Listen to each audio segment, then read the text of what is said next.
जितने भगवान शिव के मानने वाले हैं वो अपने अंदर एक बात उठा लेना कि मेरे शंकर भगवान तुम्हारे धन से, संपदा से, तुम्हारी सत्ता से, तुम्हारे वैभव से, तुम्हारी दौलत से कभी भी मेरा शिव प्रसन्न नहीं होता।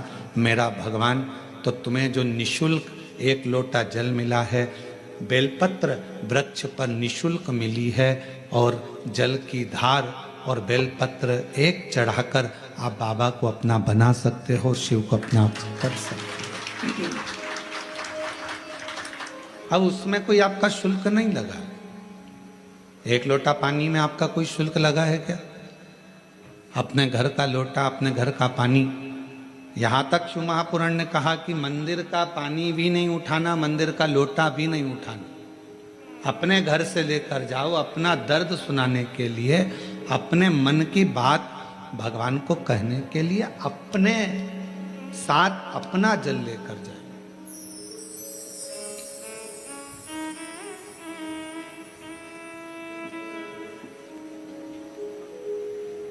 शिव महापुराण की कथा तो यहाँ तक कहती है कि भगवान की कोई भी स्तुति अगर आपको करना है तो अपने दिल में जो बात आए वो भगवान से कहो।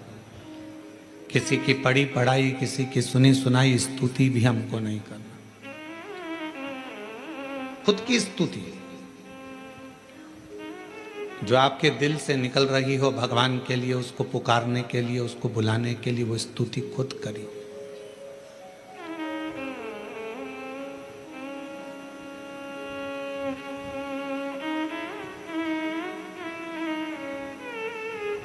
हम ये भी नहीं कहेंगे कि आप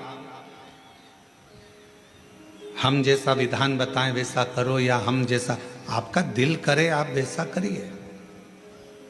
शिव को रिझाने के लिए कड़प एक ऐसा भील वन में रहने वाला, उसके पास में कुछ भी नहीं था, केवल उसने गांव के किसी व्यक्ति को पूजन करते देख लिया था और वो भी पूजन करना प्रारंभ कर दिया। पांव से तो उसने जलाधारी के आसपास में पड़े हुए फूल पत्ती को हटाया, मुंह में भरे हुए पानी को शिवजी पर चढ़ाया, जो उसके पास में मांस आदि था उसका भोग लगा दिया।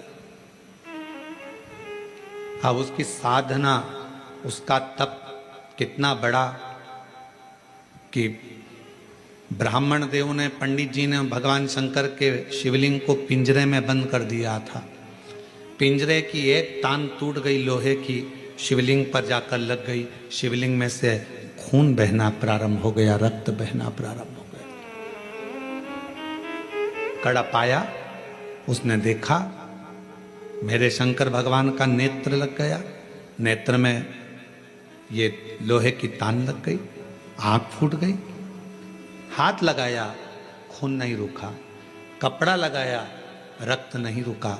तब उसने अपनी त्रिशूल से आंख निकाल ली और वही शिवजी के शिवलिंग पर लगा दी, वही। और भगवान शंकर उसी समय प्रकट हो गए। ना मैं तुझे जानता हूं, ना तू मुझे जानता है, केवल तेरी भक्ति। और इतनी विचित्र। कड़प से पूछा तुझे मांग क्या चाहिए? कड़प ने कहा बस इतना दे दीजिए कि संसार में रहने वाला कोई मनुष्य जिसको कुछ भी नहीं आता, आपका मंत्र भी नहीं आता, आपकी साधना भी नहीं आती, आपकी स्तुति भी नहीं आती, पूजन करने का तरीका भी नहीं आता, अगर वो आड़ी टेढ़ी भी पूजन करे, कैसे भी आपके मंदिर तक पहुंच जाए, बस आप जैसे मुझ पर कृपा करे हो ऐसी ही कृपा उस पर भी कर दो। ये कड़प ने मांगा।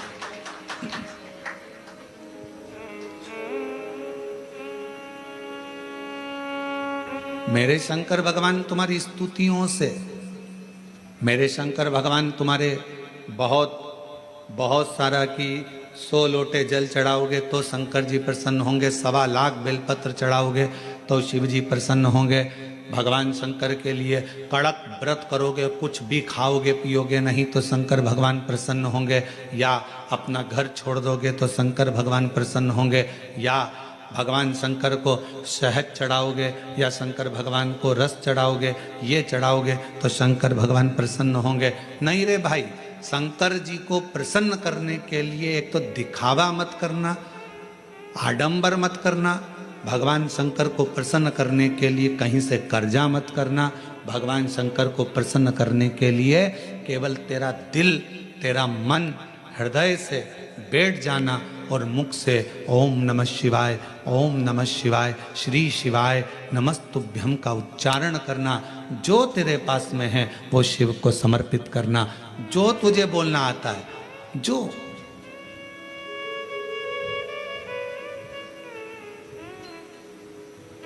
छोटा सा बच्चा तोतला बोलता है, माँ को अच्छा लगता है कि नहीं लगता है?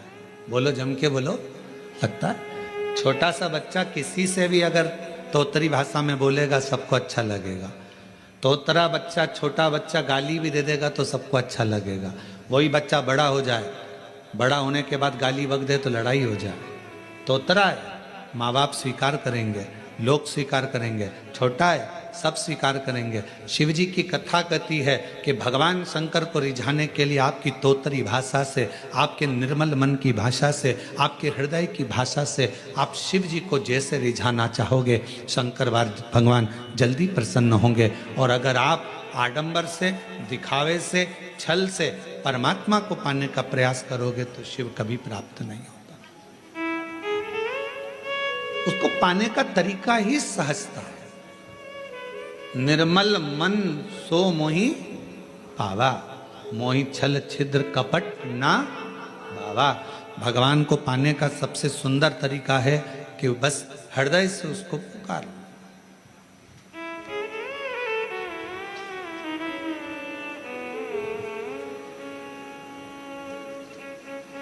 बारिश पड़े तो छाता लिया जाता है और दुख पड़े तो शिव का नाम लिया जाता है। केवल जब दुख आए, तकलीफ आए, कष्ट आए, परेशानी आए, थोड़ा सा भी जीवन में अगर लग रहा है कि हमारी कष्ट की जिंदगी चल रही है, हमारे परेशानी का जीवन चल रहा है, उस समय पर शिव नाम लेना प्रारंभ कर दो। श्री शिवाय नमस्तुभ्यम कहना प्रारंभ कर दो। धीरे धीरे उसका नाम उच्चारण करना प्रारंभ कर दो। घर के दरवाजे पर श्री शिवाय नमस्तुभ्यम लिख दो।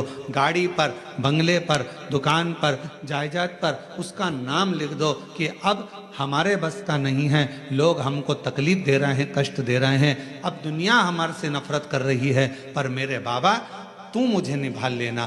पूरी जमीन, जायदाद, मकान, गाड़ी, खुद सब कर श्री शिवाय नमस्तुभ्यम लिख दो, उसके सुप्रत कर दो। एक बहन ने एक पत्र लिखा था कल कि रुद्राक्ष क्यों पहना जाता है, तुलसी की माला क्यों पहनी जाती है? रुद्राक्ष पहनने का कारण क्या है? तुलसी की माला पहनने का कारण क्या है? क्यों रुद्राक्ष पहना जाए, क्यों तुलसी की माला पहनी जाए, उसका कारण क्या है? हम आपसे पूछते हैं, सब बोलना। एक कटोरी में शक्कर ले लो, ठीक है, उसमें तुलसी का थोड़ा सा दल डाल दो, क्या बन गया? जम के बोलो, प्रसाद बन गया। भोजन है, भोजन की थाली में जब तक तुलसी का दल नहीं डाला तब तक वो प्रसाद नहीं हुआ। तुलसी का एक पत्ता, थोड़ा सा दल भोजन की थाली में डल गया, क्या बन गया? प्रसाद। इतना बड़ा भगोना भरकर नुक्ति बनी है, सेव बना है, प्रसाद बना है, उसमें थोड़ा सा तुलसी का दल डाल दो, क्या बन गया? प्रसाद बन गया। अब शिव का प्रसाद कैसे बनता है? तो कहा भगवान के प्रसाद में जो सामग्री हो उसमें बेलपत्री डाल दीजिए, रुद्राक्ष का भाग उसके अंतर्गत, अर्थात भगवान शंकर स्वयं माँ महागौरी से कहते हैं, हे महागौरी, हे गौरी, हे महागौरी। जैसे तुलसी भोजन में डालने पर प्रसाद बन जाती है, उसी तरह संसार का मनुष्य जब किसी रुद्राक्ष को अपने गले में धारण करता है तो वो मेरे लिए प्रसाद बन जाता है, मेरा अपना बन जाता है। उसको मैं स्वीकार कर लेता हूं, वो मेरा अपना है। अब प्रसाद को आप लोग नाली में फेंकते हो क्या? प्रसाद को आप गटर में फेंकते हो क्या? प्रसाद को आप कहीं गलत जगह डालते हो क्या? नहीं, क्योंकि वो प्रसाद बन गया। गले में अगर रुद्राक्ष की माला आ गई, एक रुद्राक्ष तुम्हारे गले में लाल धागे में पड़ा हुआ है, तुलसी की माला तुम्हारे गले में पड़ी हुई है, आप भगवान का प्रसाद हो। अगर चलते फिरते मौत का किसका ठिकाना, मृत्यु का किसको भरोसा, कब प्राण छूट जाए। अगर हमारे गले में रुद्राक्ष पड़ा है, तुलसी की माला पड़ी है और हमारे प्राण छूट भी गए, तो हम वो प्रसाद हैं कि हमें नरक में नहीं पटका जाएगा, गलत जगह पर नहीं पटका जाएगा, हमको श्रेष्ठ जगह पर रखा जाएगा। प्रसाद को नाली में नहीं डालते, प्रसाद को गटर में नहीं डालते। रुद्राक्ष पहनने वाला, तुलसी की माला धारण करने वाले को गलत जगह पर नहीं भेजा जाता, गलत जगह पर। आप गले में अगर रुद्राक्ष धारण करते हो तो शिव का प्रसाद हो। और जितने शिव भक्त इस ऑनलाइन शिव महापुराण की कथा को आस्था चैनल पर श्रवण कर रहे हैं, फेसबुक यूट्यूब पर सुन रहे हैं और सोशल मीडिया पर इस कथा को अगर श्रवण कर रहे हैं, तो उनसे कहूँगा अपने गले में एक रुद्राक्ष अवश्य डालो। तुलसी की माला भी अगर है तो भी एक रुद्राक्ष जरूर डालो। क्यों? अगर गूगल पर सर्च करोगे, फेसबुक यूट्यूब पर सर्च करोगे, इंस्टा पर सर्च करोगे, तो उसमें आपको मालूम पड़ेगा एक रुद्राक्ष यदि हमारे गले में होता है तो हमारी बीपी, शुगर, थायराइड, इन सबको लेवल में रखता है। और वो ना शुगर बढ़ने देता है, ना शुगर घटने देता है, ना बीपी बढ़ने देता है, ना बीपी घटने देता है। एक रुद्राक्ष अपने गले में होना चाहिए।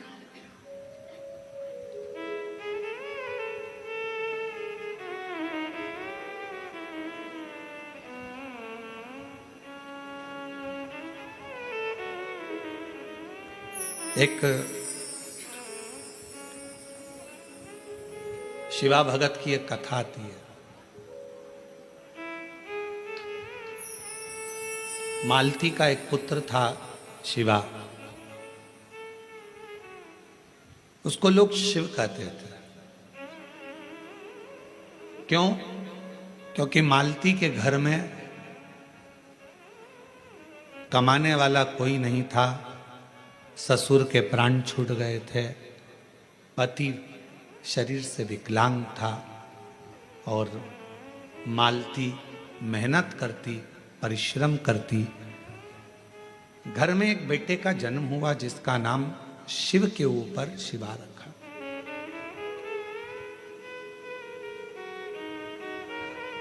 पति विकलांग है, पत्नी कमाने जाती है, मेहनत करती है, परिश्रम करती। एक अगर घर में तकलीफ है, घर में कष्ट है, परेशानी है, कलिकाल का समय है, कलयुग का समय है, शास्त्र कहता है कि इस कलिकाल में धर्म पत्नी को पति के कदम से कदम मिलाकर साथ देना चाहिए, मेहनत में, परिश्रम में आगे रहना चाहिए।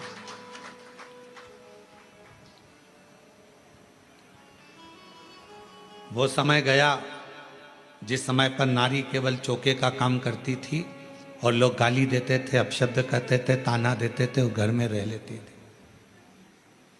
आज का समय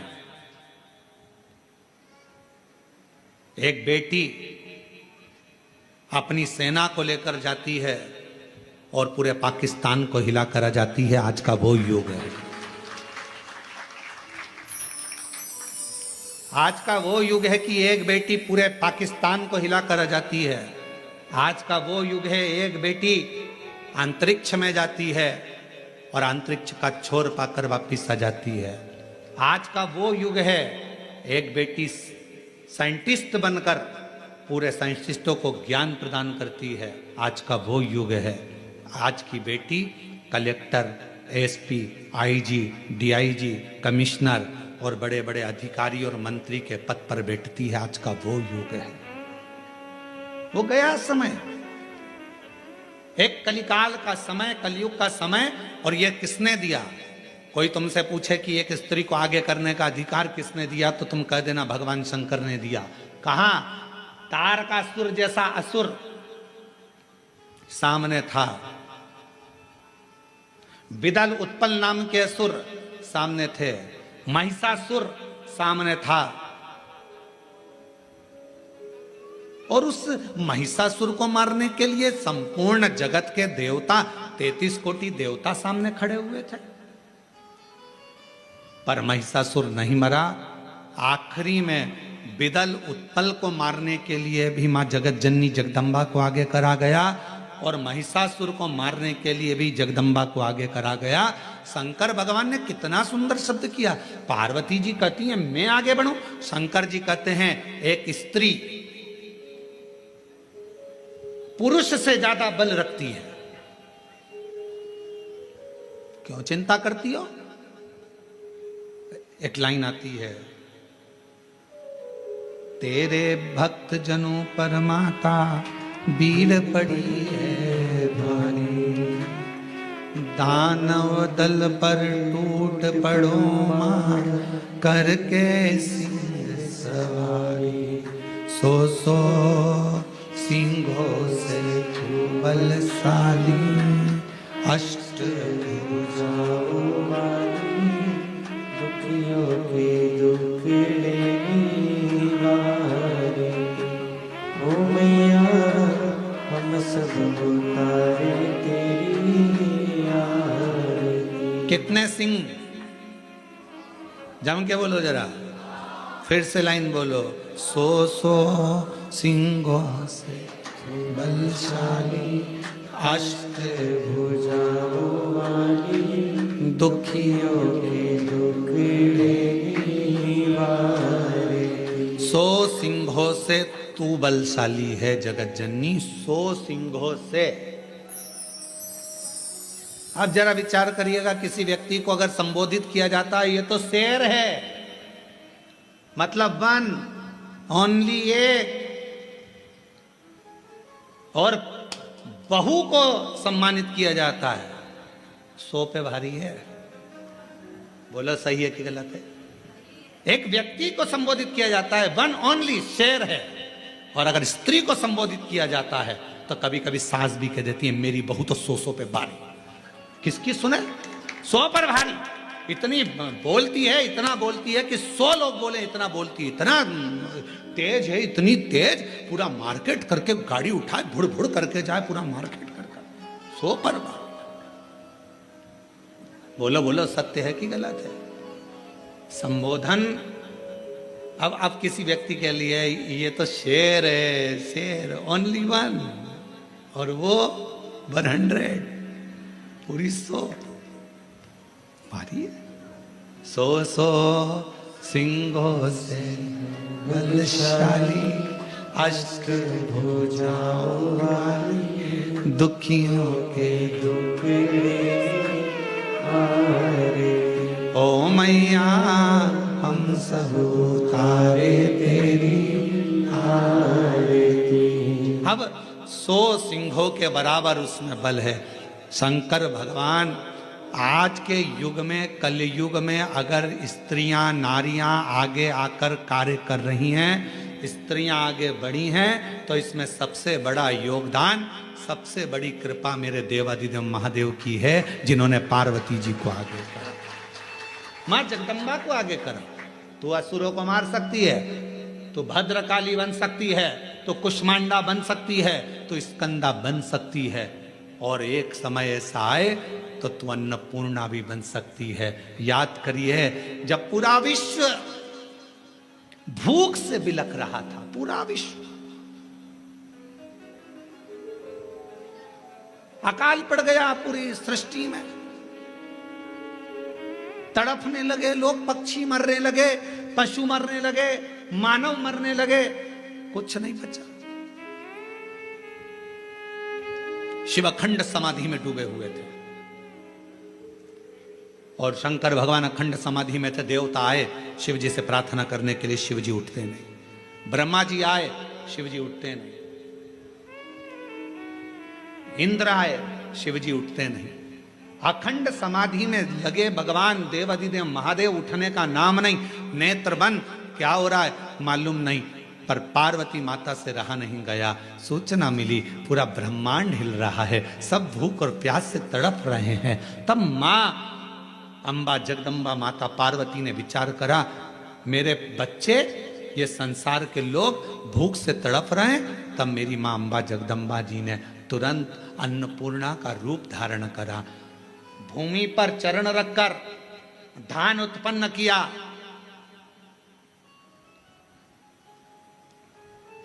धान उत्पन्न किया और चरण रखकर धान लेकर मेरी मां थोड़ा सा अन्न का भाग लेकर, जो मेरी अन्नपूर्णा माता ने जीवों का भरण पोषण करना प्रारंभ करा, तो माता जी को अन्नपूर्ण सदा पूर्ण शंकर प्राण वल्लभ है। भगवान शंकर की प्रिया माँ जगत जननी पार्वती जी जगत का भरण पोषण करने वाली हो गई। भगवान शिव के नेत्र खुले, शंकर भगवान के नेत्र खुलते से ही उनको भी, जब बहुत हजारों वर्ष की तप साधना कर ली, तो उठते से ही कुछ भूख से भाव में आई, भोजन का भाग मांगने के लिए स्वयं अन्नपूर्णा के दरवाजे पर चले गए। स्वयं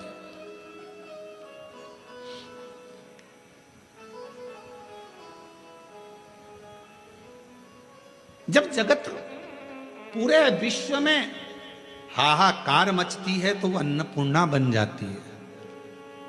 अगर नारी को अगर शक्ति दी है तो किसने दी? शिव ने। शंकर भगवान कि सारे चरित्रों को उठाकर देखिएगा, केवल देवाधिदेव महादेव अपना अर्ध नारेश्वर स्वरूप का दर्शन कराते हैं। आधा शिव आधा पार्वती। पार्वती तू मेरी शक्ति है, शक्ति ही शिव है और शिव ही शक्ति है, दोनों। अब उसको समझने वाला समझे, ना समझने वाला ना। मालती बेटे का नाम शिवा रख दिया। पति पांवों से विकलांग था, करता कुछ नहीं था। अकेली मेहनत करने जाती है, परिश्रम कर। अब दुनिया की रीति है, जब एक नारी पुरुष की तरह आगे बढ़कर काम करती है और आगे बढ़ने का प्रयास करती है, तो दुनिया के लोग ताना देने का प्रयास करते हैं।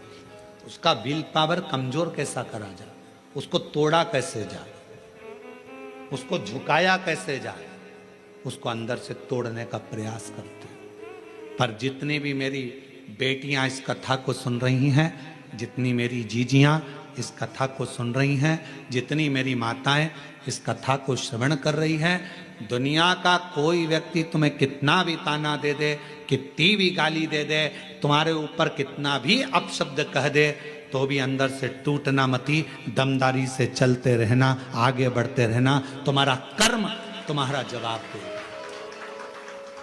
तुम्हारा कर्म तुम्हारा जवाब देगा। तुम तो बढ़ते चलो, हाथी की अलमस्तता में आगे बढ़िए, कुत्ते पीछे चिल्लाते रहेंगे। कुत्तों की वो औकात नहीं होती जो सामने आकर भोग दें, कुत्ता हमेशा पीछे ही भोगता है। तुम अपनी अलमस्ती में चलो मेरी बहनों, तुम अपनी अलमस्ती में चलिए मेरी जीजियों, अपनी लगनता, अपनी कर्मता। मैं मेहनत करूंगी, पढ़ाई करूंगी, परिश्रम करूंगी, मैं आगे बढ़ूंगी। लोग ताना देंगे, अपशब्द कहेंगे, गालियां देंगे, आपके बारे में आड़ा तिड़ा विचार रखेंगे, पर आप एक हाथी की तरह बढ़ते चले जाना, क्योंकि कुत्ता पीछे ही भौंकता है, हाथी के सामने नहीं आ पाता। कुत्ते का काम है पीछे भौंकना, वो हाथी के सामने नहीं आ पाता, क्योंकि कुत्ते को भी मालूम है कि हाथी के पांव में वजन है, सामने आऊंगा तो दुमस देगा, इसलिए कुत्ता केवल पीछे ही भौंकता है, उसकी वहीं तक सामर्थ्यता है।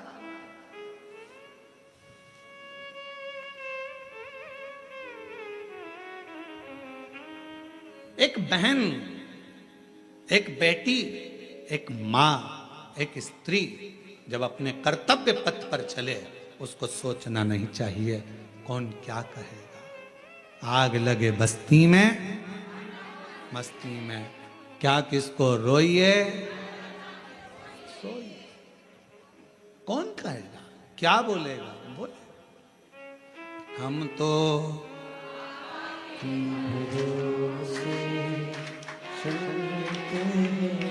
हम तो बाबा के भरोसे चलते हैं। ये दुनिया वाले जलते हैं, ये दुनिया वाले जलते हैं, डमरू वाले के भरोसे चलते हैं, काशी वाले के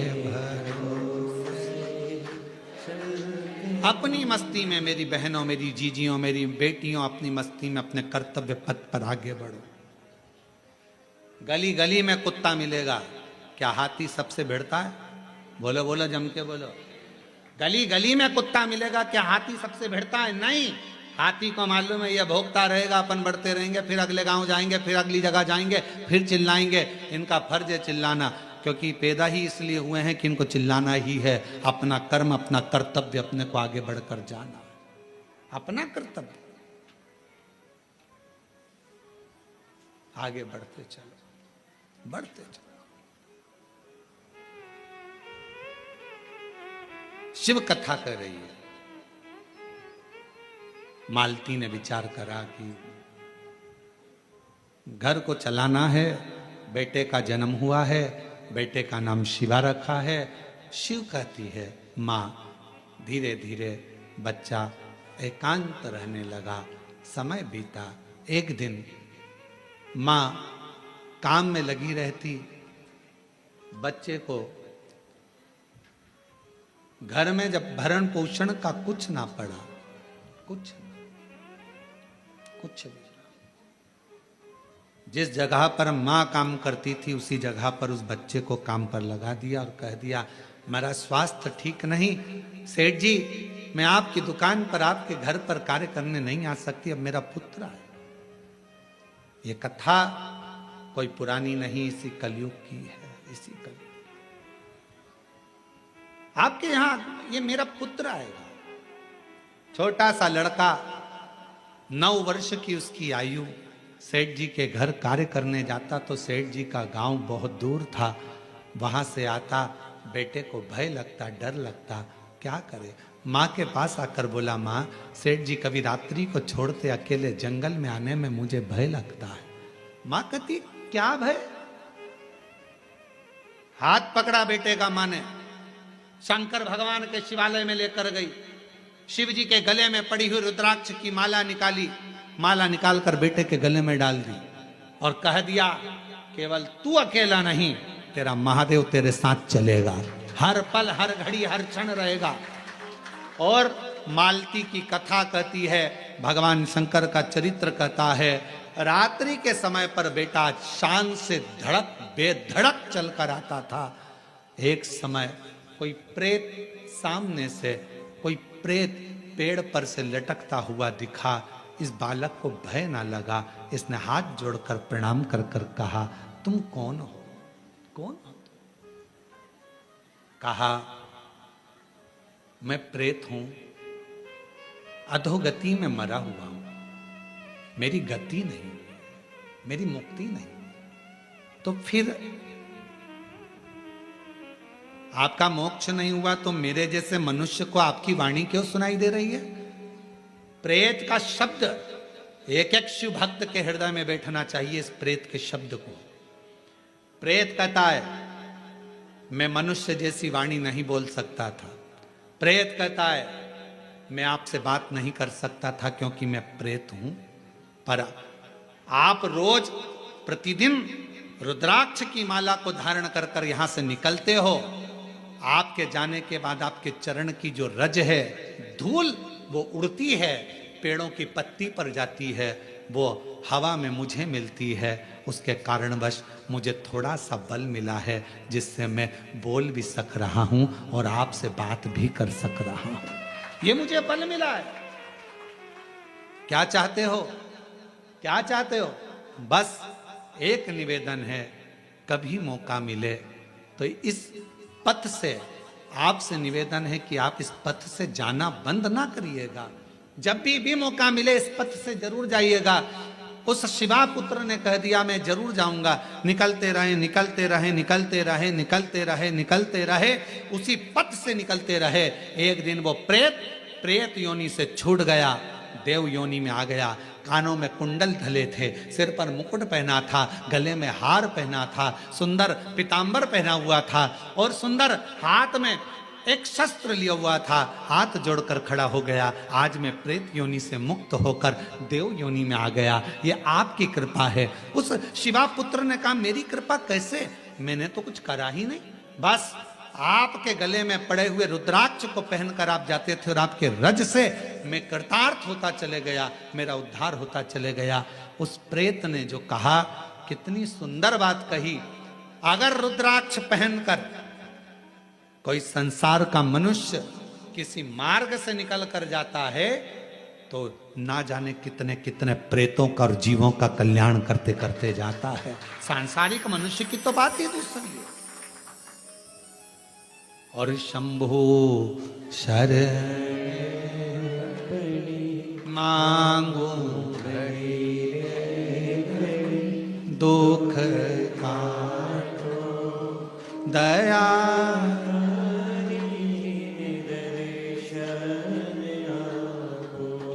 शंभो शरण मांगू घड़ी रे दुख काटो दया करीने दर्शन।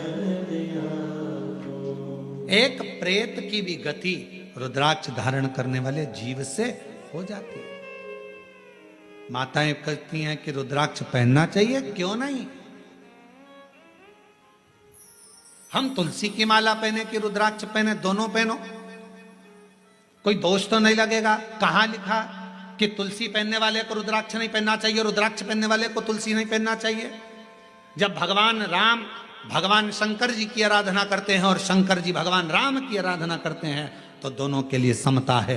किसी के लिए ना तुलसी से बैर ना रुद्राक्ष से बैर, दोनों धारण कर सकते। गले में एक रुद्राक्ष का मन का आपके जीवन में ना जाने कितनी व्याधियों से, कितने दुखों से तुमको निकाल देता है, कितने दुखों से। एक पत्र है, देखिए।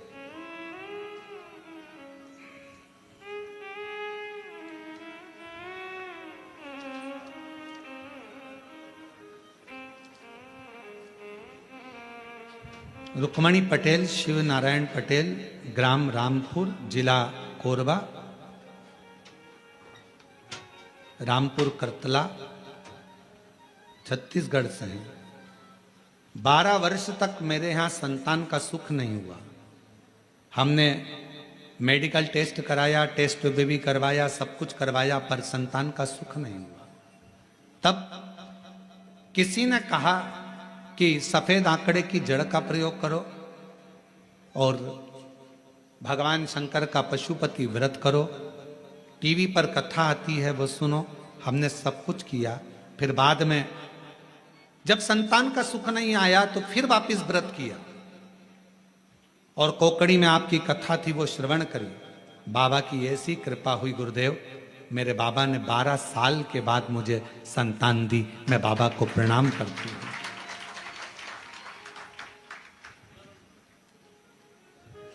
एक पत्र और बड़ा सुंदर है।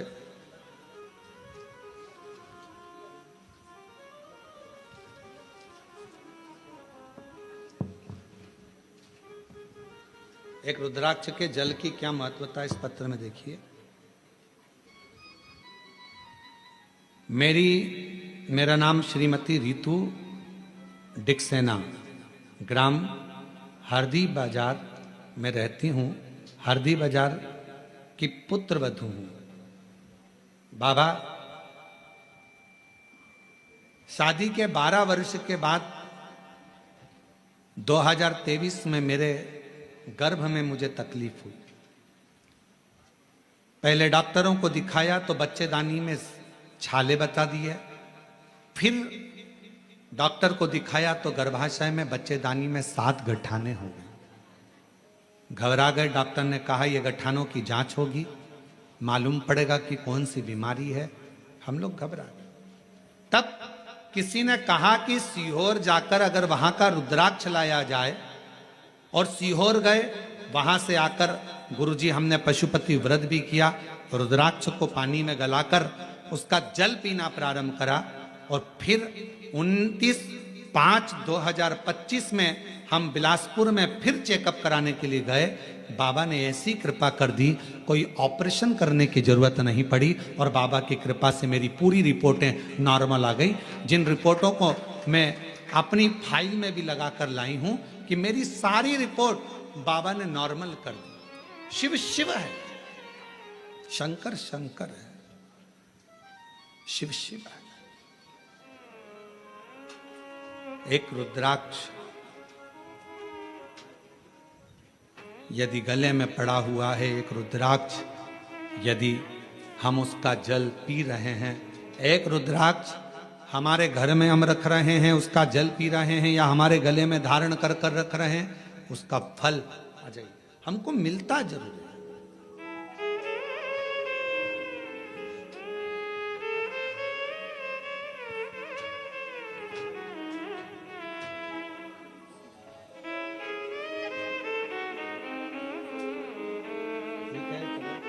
इसको हो गया था प्रॉब्लम, ठीक है,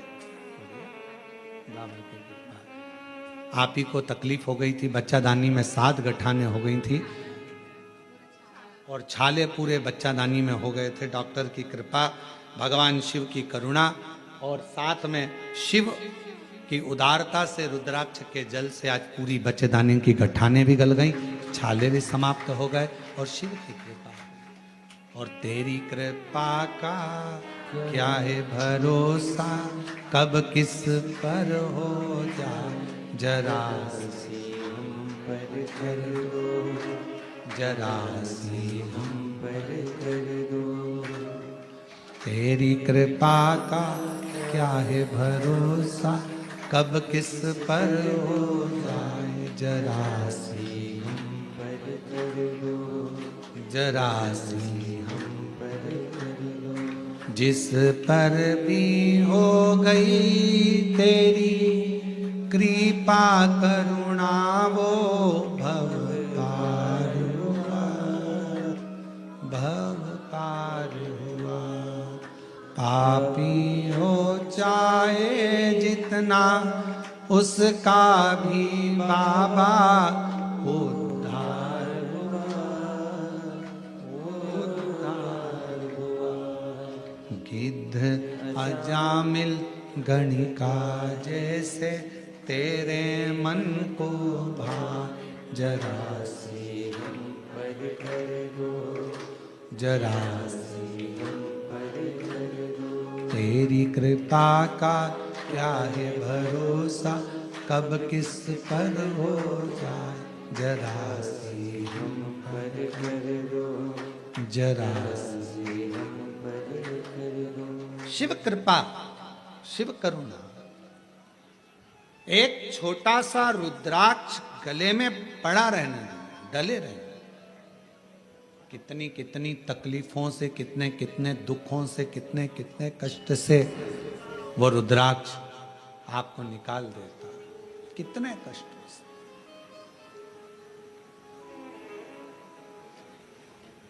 शिव महापुराण की कथा करेंगे,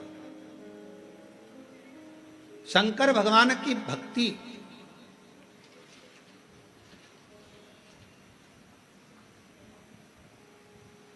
किसी का भला करने में, और भगवान शंकर का भजन करने में धन मूल नहीं, मन मूल है। मन, आप कितना भजन करते हो, धन से भगवान कभी प्रसन्न नहीं हो सकता।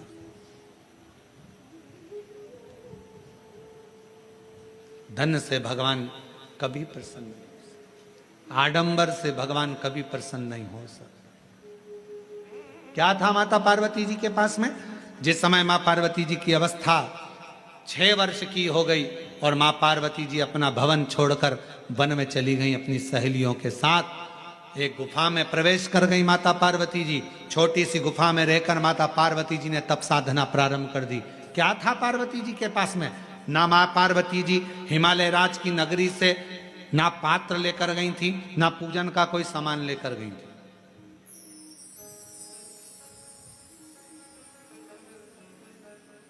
कोई वस्तु माता पार्वती जी लेकर नहीं गई।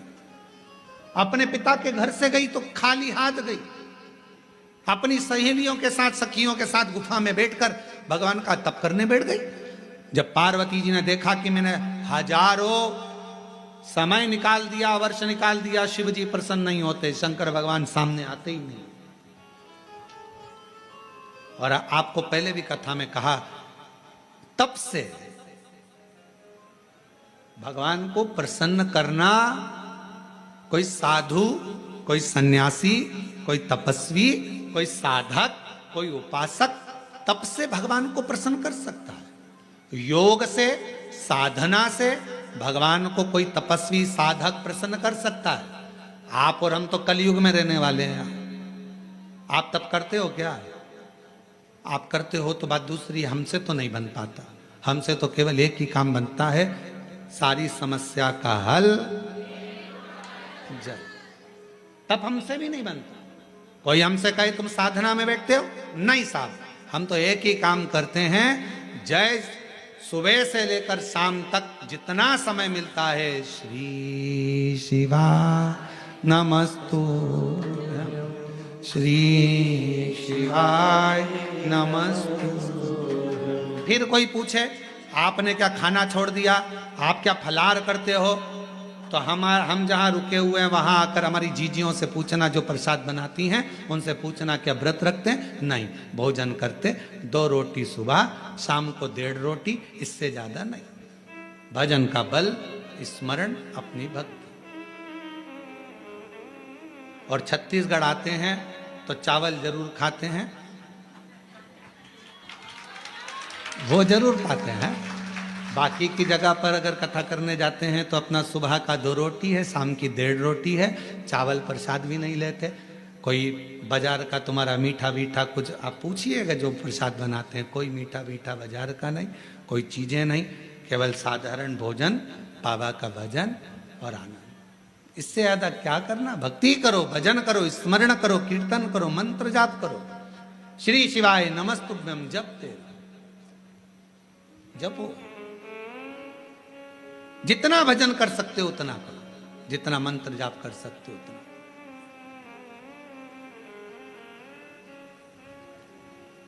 और हम तो शर्मा जी आपसे भी कहेंगे, हमारा जो प्रसाद बनता है उसमें थोड़ा प्रसाद कभी योग बन जाए तो पाना। शंकर जी की प्रसादी कभी योग बने तो जरूर लीजिए प्रसाद का भाव। और बनाने वाला भी कौन होता है?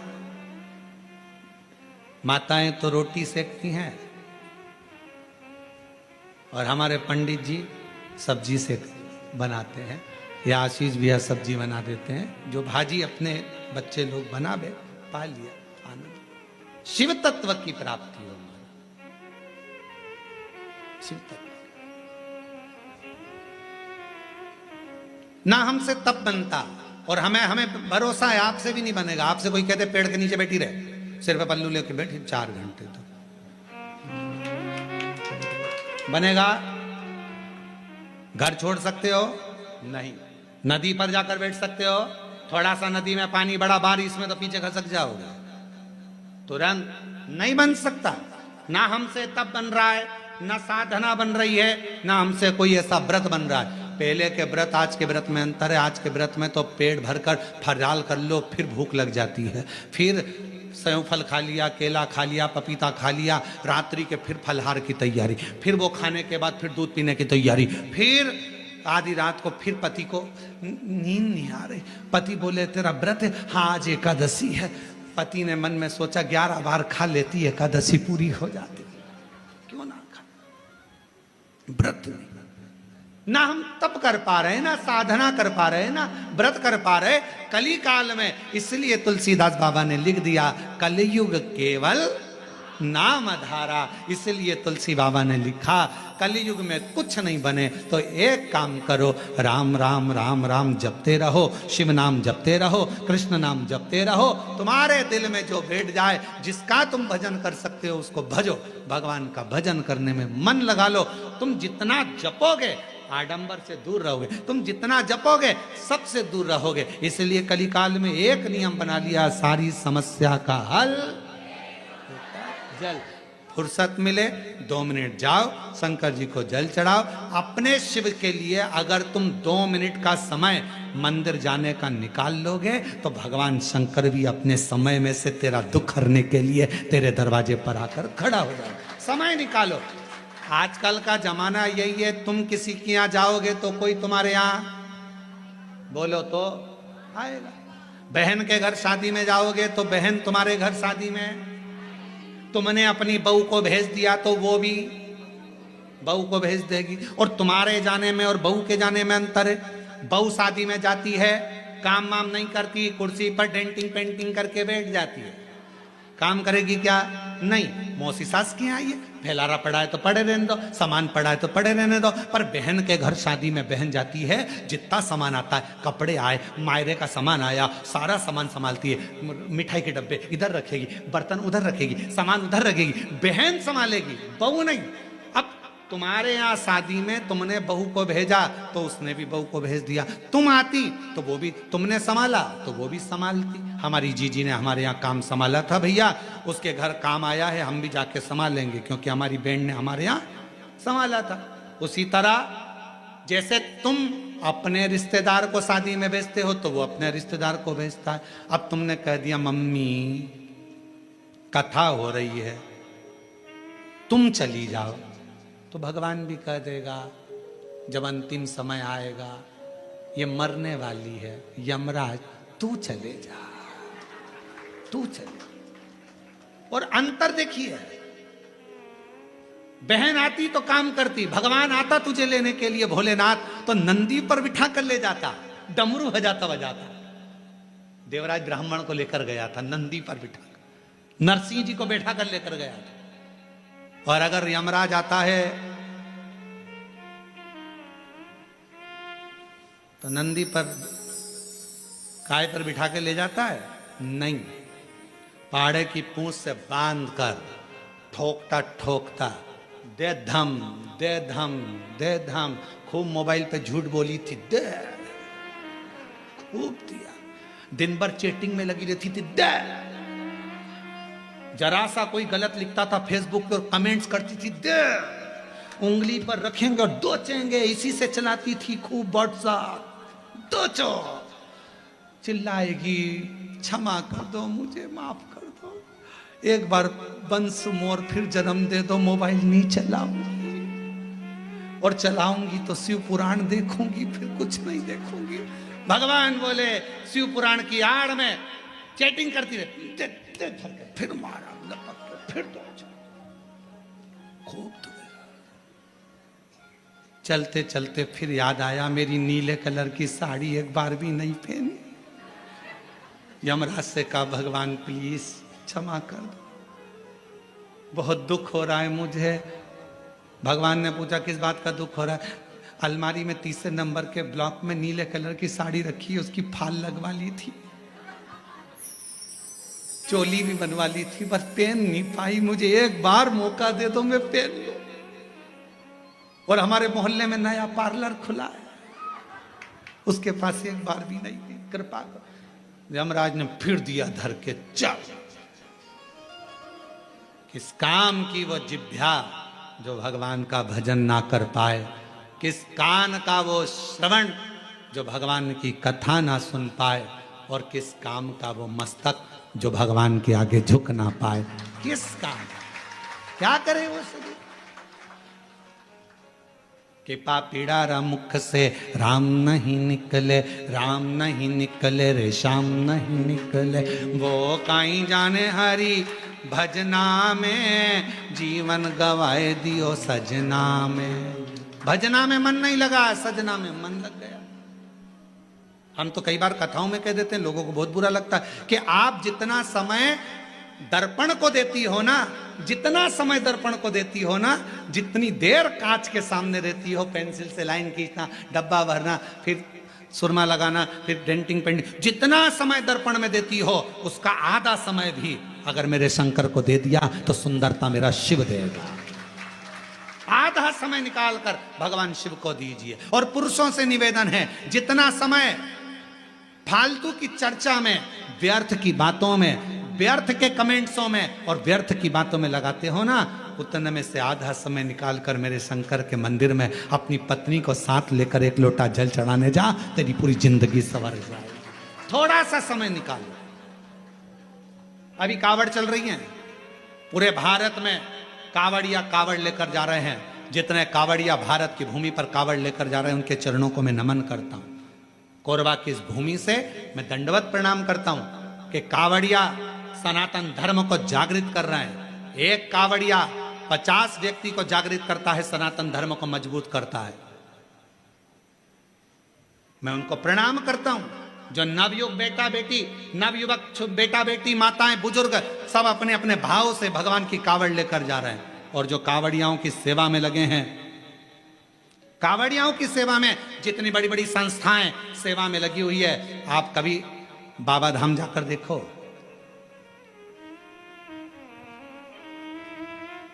गए हो आप लोग बैद्यनाथ जी? बाबा धाम बैद्यनाथ गए? कावड़ भर के आए हो पहले कभी? आप लोगों ने देखा होगा, बाबा बैद्यनाथ जी के यहाँ सुल्तानगंज से कावड़ भरकर बाबा की जो कावड़ बैद्यनाथ जी पर जाती है, बाबा धाम जाती है बैद्यनाथ जी के यहाँ, पूरे रास्ते में लोग बड़े बड़े लंगर, बड़े बड़े टेंट दूसरी दूसरी जगह से आकर, खूब शहर के वासी, पूरी बिहार के लोग, पूरा उत्तर प्रदेश का लोग, वहां पर पूरा झारखंड का लोग पूरी तैयारी रखते हैं और बड़े बड़े कैंप लगाकर सबकी सेवा करते हैं। उनको धन्यवाद देता हूं, उनको प्रणाम करता हूं। साधुता। आप जाओ हरिद्वार, आप जाओ उत्तर प्रदेश, काशी, बड़े बड़े संस्थाएं, बड़े बड़े सेवादार, बड़े बड़े अपने आनंद में। आप सीहोर जाकर देखिए, सीहोर में भी बहुत संस्थाओं ने अपनी अपनी सेवाओं के क्रम चालू रखे हैं। करा रहे लोगों का मुख झूठा, किसी को पानी पिलाना, किसी को चाय पिलाना, किसी को नाश्ता कराना, अपने आनंद के साथ कर रहे हैं, भगवान की भक्ति के साथ। देखो, और कुछ लोग संसार में ऐसे भी पैदा हुए हैं जो कावड़ भरने के लिए जा रहे हैं। तो क्यों जा रहे हैं, क्यों टाइम बर्बाद कर रहे हो, क्यों कर रहे हो, क्यों लंगर चला रहे हो, क्यों भंडारा कर रहे हो, उसमें भी तकलीफ उनको हो रही। क्यों? क्योंकि ये सनातन धर्म को कभी मजबूत होता नहीं देख सकते, कभी। इन्होंने जिंदगी भर केवल एक ही कसम खाई है कि हम सनातन को नीचे ले जाएंगे, ऊंचा नहीं। सनातन को ऊंचा ले जाने का प्रयास करो। इस भारत की भूमि को फिर विश्व गुरु बनाने का प्रयास करो। इस भारत की भूमि को फिर श्रेष्ठ बनाने का प्रयास, अग्रता रखिए। साधुता है। और भारत की भूमि पर ऐसे ऐसे मुख्यमंत्री हुए हैं जो कावड़ियाओं पे फूल की वर्षा कर रहे हैं। साधुता है इनको, बहुत बहुत साधुता। शिव तत्व को पहचान। भगवान को पाने के लिए धन की जरूरत नहीं, मन की जरूरत है, संपदा की जरूरत नहीं है। आपका मन जितना प्रबल होगा, शिव उतना ही जल्दी। मेरे शंकर भगवान को राजी करने के लिए मां जगत जननी जगदम्बा एक गुफा के अंदर प्रवेश कर गई। माता के पास में कुछ भी नहीं, पिता के पास से कुछ भी लेकर नहीं, कुछ भी नहीं, कोई वस्तु नहीं, कोई सामग्री नहीं, खा लिया। संसार की रीत है, मुट्ठी बांधे आया जग में। बोलते जाओ, आप लोगों को मालूम होगा। मुट्ठी बांधे आया जग में, लोग कहते हैं हाथ पसारे जाएगा।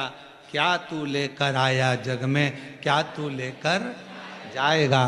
परशु महापुराण की कथा कहती है, मुट्ठी बांधे आया जग में, हाथ पसारे जाएगा, पर क्या लेकर आया इसका तो नहीं मालूम। पर इतना जरूर है, जो पुण्य तूने करा, जो सत्कर्म तूने करा, जो तूने भूखे को भोजन, प्यासे को पानी पिलाया, वो तेरे साथ जरूर जाएगा। तेरा सत्कर्म तेरे साथ जरूर जाएगा। तेरा सत्कर्म बंद है, बंद है दोनों। तेरा सत्कर्म तेरे साथ जाएगा तो अच्छा कर्म कर, और जितने अच्छे कर्म से, जितने अच्छे कर्म के अनुसार, जितने कर्म के अनुकूल तू अच्छा कर्म करेगा, उसके अनुकूल तेरे को फल जरूर मिलेगा। फिर निवेदन, मत बुरे कर्म कर बंदे वरना पछताएगा, भगवान की आंखों से तू बच नहीं पाएगा, तू बच नहीं पाएगा। अरे ओ अज्ञानी मत कर नादानी, अरे ओ अज्ञानी मत कर नादानी, तेरे कर्म का फल भी तू ही पाएगा, जैसा किया तूने तेरे आगे आएगा।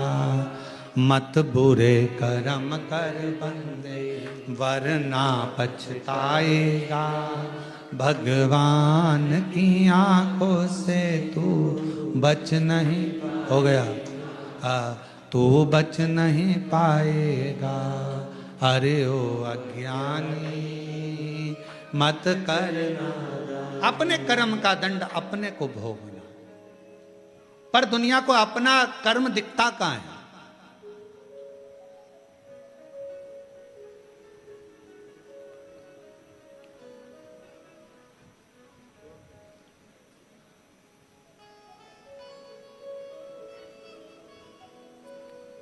एक स्मरण में नहीं आ रहा है शिवलिंग का,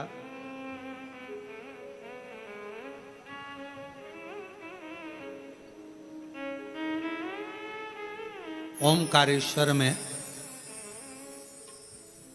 कौन कौन गया है? ओमकारेश्वर गए हो आप लोग? ओमकारेश्वर की, फिर बंद हो गए। ओमकारेश्वर की जब आप परिक्रमा करेंगे और ओमकारेश्वर की परिक्रमा करते समय जब आप ऊपर पहाड़ी की ओर बढ़ेंगे, ओमकारनाथ जी की पहाड़ी की ओर बढ़ेंगे,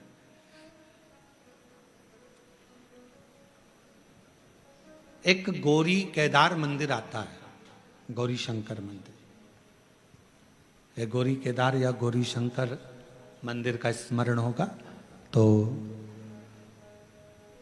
कभी, बहुत प्राचीन मंदिर है, बहुत प्राचीन मंदिर, बहुत प्राचीन। जितने भी लोग ओमकारेश्वर जाएं तो वहां जरूर परिक्रमा मार्ग में ऊपर की ओर जाकर दर्शन करें। परिक्रमा मार्ग बहुत प्राचीन है, कई शताब्दियों पुराना, बहुत प्राचीन, बहुत प्राचीन। वहां एक शिवलिंग है, लगभग 5.5 से 6 फीट की हाइट का, काले पाषाण का है, बहुत बड़ा है, बहुत बड़ा।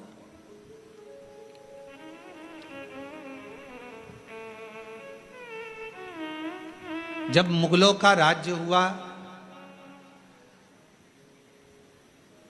उस मंदिर में शंकर भगवान के शिवलिंग में एक बड़ा सा दर्पण लगा हुआ था, एक हीरा लगा हुआ था, एक बड़ा सुंदर दर्पण, बड़ा सुंदर हीरा लगा हुआ, हीरे से परिपूर्ण था शिवलिंग।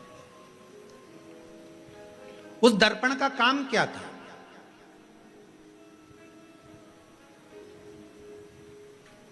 उस दर्पण का क्या काम था? उस दर्पण का केवल एक काम था, उस हीरे का एक काम था, जो उसके सामने आता था उसका पुराना जन्म और आने वाला जन्म वो दर्पण, वो हीरा बता देता था कि अगले जन्म में क्या था, इसने क्या कर्म करा था, और इस जन्म में भोगने के बाद जो अगला जन्म पाएगा उसमें क्या करेगा। वो दर्पण जो शंकर भगवान के शिवलिंग पर जो हीरा लगा हुआ था वो बता देता था। अब उस समय पर जिन मुगलों का राज्य था वो उस मंदिर में गए और उस मंदिर में जाकर उन्होंने जैसे ही उस राजा को मालूम पड़ा, नवाब को मालूम पड़ा, उसने कहा जरा जाकर देखता हूं। देखूं जरा। और नवाब गया, राजा गया, उसने भगवान शंकर के शिवलिंग के सामने जो हीरा लगा था, दर्पण लगा था, उस हीरे को उस दर्पण में अपना प्रतिबिंब देखा। उस दर्पण में, उस हीरे में उसने अपना प्रतिबिंब देखा। जो उसने प्रतिबिंब देखा, प्रतिबिंब देखते ही उसने देखा मेरा पूर्व का जन्म इतना बुरा था और आने वाला जन्म मेरा उससे भी ज्यादा बुरा होगा। गुस्सा आ गया उसको, पूरा मंदिर तहस नहस करवा दिया, आसपास का पूरा मंदिर तोड़वा दिया, हीरा जड़त, दर्पण, हीरा सब जो लगा था सब तोड़ तोड़ा कर लेके चला गया।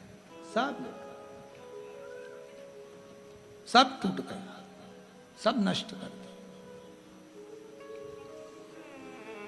शिव महापुराण की कथा कर रही है, भगवान शंकर का चरित्र कर रहा है, शिव तत्व कह रहा है। अगर वो राजा चाहता तो शिव महापुराण की कथा में लिखा है, दुनिया के सामने आप कैसे भी रह लो पर तुम्हारे कर्म का दंड तो तुमको भोगना पड़ेगा। पर यदि अगर शंकर भगवान को एक लोटा जल आप समर्पित कर रहे हो तो तुम्हारा पहला क्या निकला, बाद में क्या होना है, वो महादेव के हाथ में चला जाएगा और महादेव तुम्हें कष्ट नहीं देगा, महादेव तुम्हें तकलीफ नहीं देगा, दुख नहीं देगा, कष्ट नहीं देगा। फिर वही लाइन आ गई स्मरण में कि मत बुरे कर्म कर बंदे वरना पछताएगा, भगवान की आंखों से तू बच नहीं पाएगा, तू बच नहीं पाएगा। अरे ओ अज्ञानी मत कर नादानी, अरे ओ अज्ञानी मत कर नादानी, तेरे कर्म का फल भी तू ही पाएगा, जैसा किया तूने तेरे आगे आएगा। मत बुरे कर्म कर बंदे वरना पछताएगा, भगवान की आंखों से तू बच नहीं पाएगा, तो बच नहीं पाएगा। शिव महापुराण की कथा कर रही है, भगवान शंकर का चरित्र कर रहा है। कोई दिखावा, कोई धन, कोई दौलत पार्वती जी लेकर नहीं गई। तप करने के लिए मां पार्वती जी बैठी, तब से शिव प्रकट नहीं हुए। साधना करने पार्वती जी बैठी, प्रकट नहीं हुए। सारा व्रत, सारा उपास, सारी साधना, सारा तप पार्वती जी ने कर लिया, शिव प्रकट नहीं हुए। तब सखी ने कहा, तब सखी बोली, सहेली ने कहा, पार्वती मैंने सुना है शंकर भगवान एक लोटे जल से प्रसन्न हो जाते हैं। आप जितने आस्था चैनल पर कथा सुन रहे हैं, जितने देश विदेश में कथा सुन रहे हैं, जितने मोबाइल पर कथा सुन रहे हैं, बड़े सावधानी से सुनना। लोग कहते हैं सारी पुराण हमने सुनी, सारे शास्त्र हमने सुने, सारे वेद हमने सुने, हमने सारे उपनिषद सुने, पर ये शिव महापुराण की कथा में ऐसा क्या है कि लोग जाकर बैठते हैं और उनके मन के मुराद पूर्ण हो जाते हैं, उनके मन की कामना पूर्ण हो जाती है। इसमें ऐसा क्या है? किसी पुराण में भगवान ने वचन नहीं दिया, केवल एक शिव महापुराण 18 पुराण में से ऐसी है जिसमें शंकर भगवान तुमरुका जी को वचन देते हैं, सुनो तुमरुका, कलिकाल में, कलयुग में देवता हो, असुर हो, राक्षस हो, किन्नर हो, गंधर्व हो, मनुष्य हो, पशु हो, पक्षी हो, जलचर हो, थलचर हो, इस शिव महापुराण की कथा को जो पंडाल में बैठकर श्रवण करेगा या किसी भी माध्यम से कहीं पर भी बैठकर मेरी इस पवित्र कथा को सुनेगा, फिर उसके घर की, उसकी जवाबदारी मेरी होगी और उसका कष्ट मिटाने की जवाबदारी मेरी होगी। मैं ये वचन देता हूं, ये मैं वचन देता हूं आपको।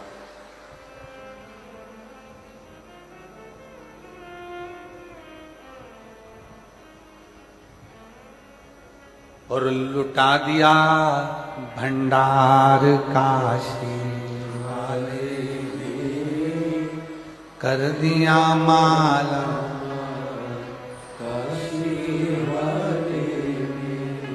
जो जैसी भावना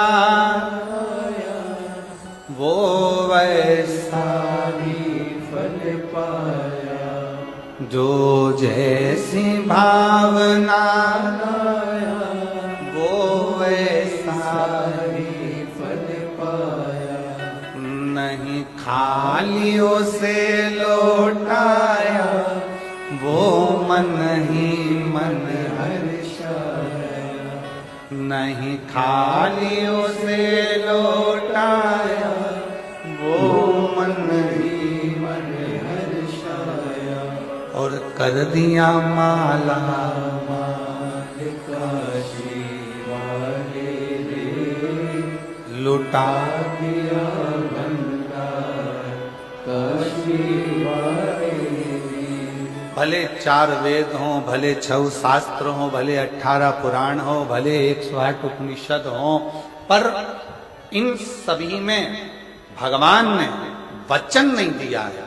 केवल एक शिव महापुराण की कथा ऐसी है जिसमें शंकर जी ने वचन दिया है कि जो शिव महापुराण की कथा को दिल लगाकर हृदय से भाव से शिव पुराण को मेरा ही स्वरूप मानकर जो सुनता है, शंकर कहते हैं उसके दुखड़ों को समाप्त करने की जवाबदारी मेरी है, क्योंकि मैं कली काल में संसार में मृत्यु लोक में मैं विराजमान, ब्रह्मा ब्रह्म लोक में, भगवान विष्णु वैकुंठ लोक, पर मेरे देव अधिदेव महादेव इस मृत्यु लोक के देव, पृथ्वी के।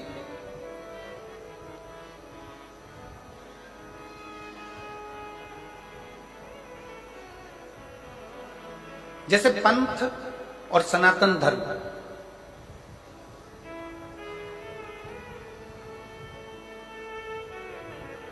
पंथ और सनातन धर्म दोनों में जमीन आसमान का अंतर।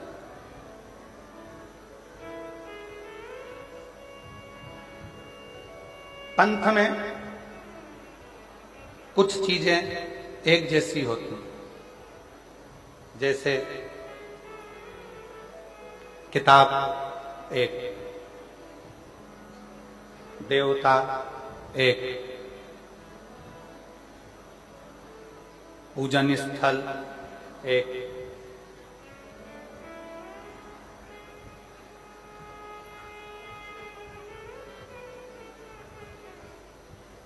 विधि विधान एक। पंथ में और सनातन धर्म में बहुत अंतर।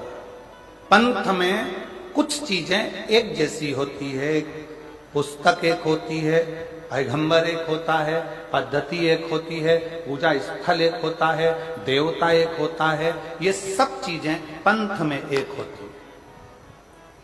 आप दूसरे धर्म देख लीजिए, दूसरे पंथ देख लीजिए, सभी पंथ में आपको एक पुस्तक मिलेगी। मुस्लिम संप्रदाय को देखोगे तो उसमें कुरान मिल जाएगा, क्रिश्चियन धर्म को देखोगे तो उसमें बाइबल मिल जाएगा, किसी और अन्य धर्म में देखोगे तो एक पुस्तक मिलेगी। उसी तरह इनका देव भी एक ही रहेगा, इनका देव भी एक है, इनका पूजन स्थल भी एक जैसा ही होगा, एक ही होगा, इनकी पद्धति भी एक होगी, इनका पूजन करने का पद्धति भी एक होगी। जो एक पर टिक कर करें वो पंथ है, और हमारा जो सनातन धर्म है वो एक पर नहीं, हमारा सनातन धर्म जिसमें देवता भी 33 कोटि हैं, तो पद्धतियां भी अलग अलग हैं, और देवालय शिवालय भी अलग अलग हैं, और हमारा पूजन करने का नियम और पद्धति भी कोई यज्ञ से, कोई अनुष्ठान से, कोई वेद से, कोई पुराण से, कोई तप से, कोई साधना से, सब अलग सब। पंथ में एक पुस्तक होती है, पर सनातन धर्म में एक पुस्तक नहीं, सनातन धर्म में तो 4 वेद, 6 शास्त्र, 18 पुराण, 108 उपनिषद जैसे हमारे शास्त्रों से भरा हुआ ये सनातन धर्म होता है। यह सनातन धर्म।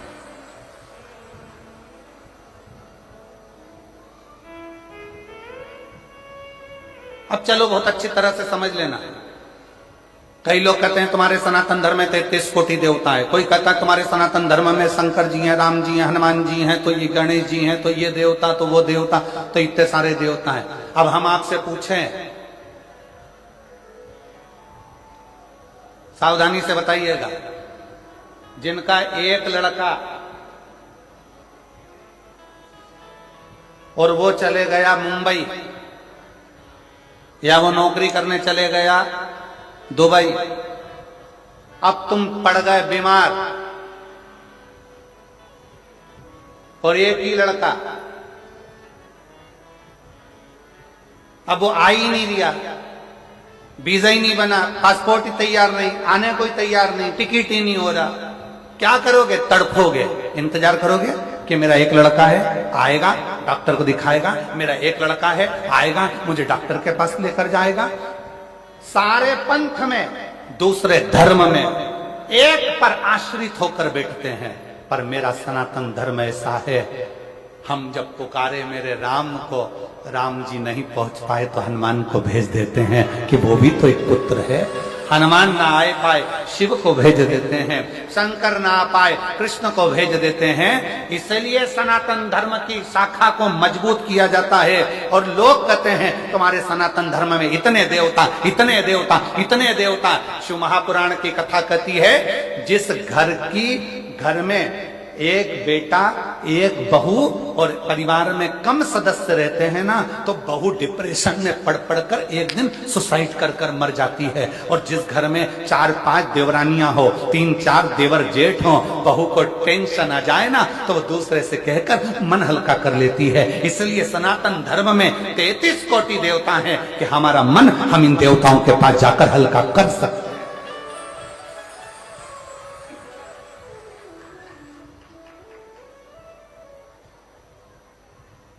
कोई तुमसे कह दे हमारे धर्म में आ जाओ, कोई कह दे तुम हमारे पंथ में आ जाओ, कोई कह दे तुम हमारे धर्म अपना लो, उनसे कह देना तुम्हारे यहाँ है ही क्या, एक, और हमारे यहाँ भरा पड़ा है 33 कोटि देवताओं से पूरा अंबा।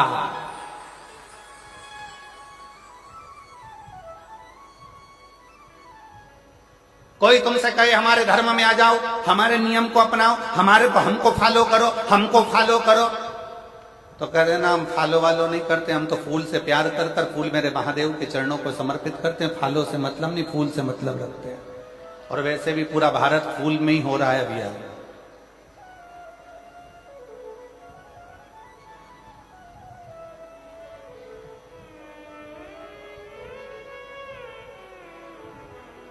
और फिर मेरा निवेदन है मेरे सनातनियों से, मेरे हिंदू भाई बहनों से, मेरे सनातन धर्म के सभी भक्तों से निवेदन इसलिए कहते हैं, घर में कम से कम 2, 3, 4 छोरा छोरी होना चाहिए, होना चाहिए।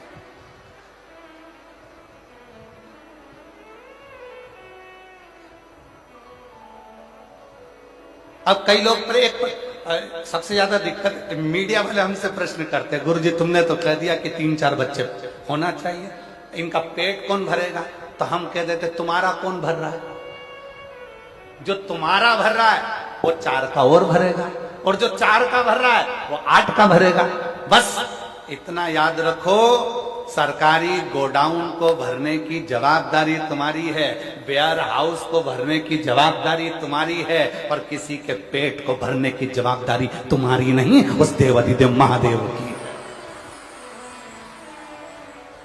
वो जवाबदारी तुम्हारी नहीं है, वो जवाबदारी है देवाधिदेव महादेव की। अपने धर्म को प्रबल करने के लिए यहां शिव महापुराण की कथा कहती है, पंथ में एक देव हो सकता है, पंथ में एक पुस्तक हो सकती है, पंथ में एक पद्धति हो सकती है, पंथ में एक पूजन स्थल हो सकता है, पर सनातन धर्म में 33 कोटि देवताओं का भाव होता है, सनातन धर्म में कई पुराणों का भाव होता है, सनातन धर्म में कई वेद और शास्त्रों का भाव होता है, सनातन धर्म में कई पद्धतियों का भाव होता है, सनातन धर्म में कई देवालय का भाव होता है। यहां आए हो मयाली गांव में मदेश्वर नाथ का दर्शन कर लिया, फिर किसी दूसरे गांव में चले जाओ, फिर किसी देवता का दर्शन कर लो।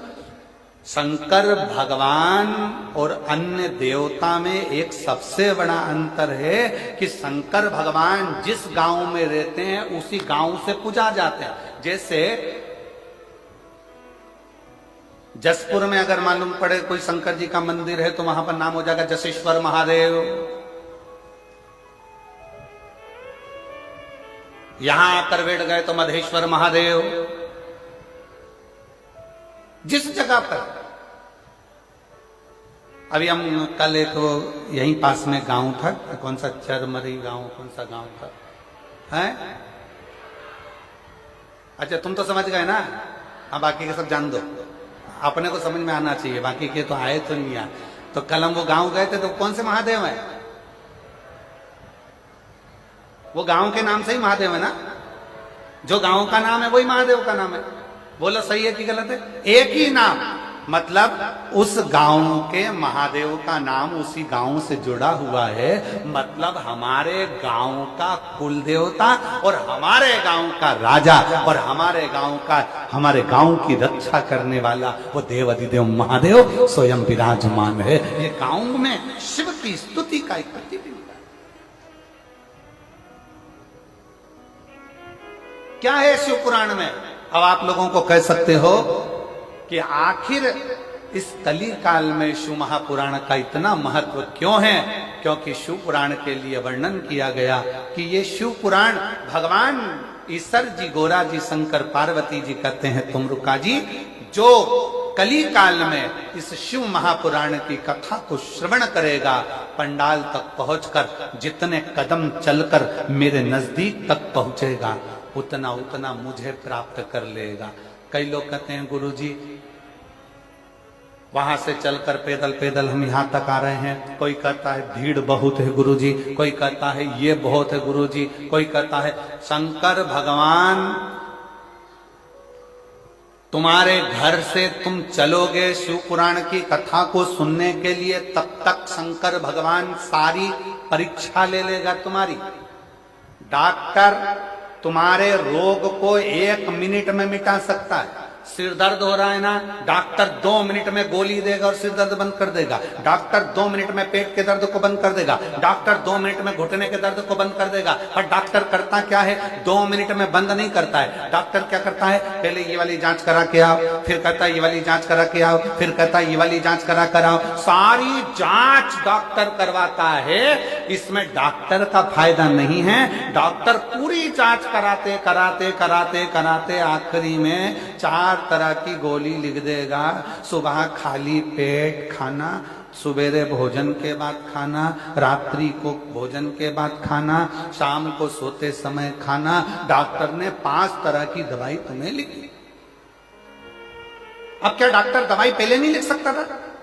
जम के बोलो जरा, लिख सकता था कि नहीं लिख सकता था? लिख सकता था, पर सारी जांचें डॉक्टर ने करा ली और जांच कराने के बाद दवाई लिखी कि ये दवाई लोगे तो तुम्हारे शरीर के लिए अच्छी रहेगी। उसी तरह शिव महापुराण की कथा में अगर आ रहे हो तो शिव पुराण की कथा में आने से पहले मेरा महादेव घर से चलोगे तब तक, कथा तक पहुंचोगे तब तक पूरी जांचें करा लेगा। कमलाबाई कहां से आई?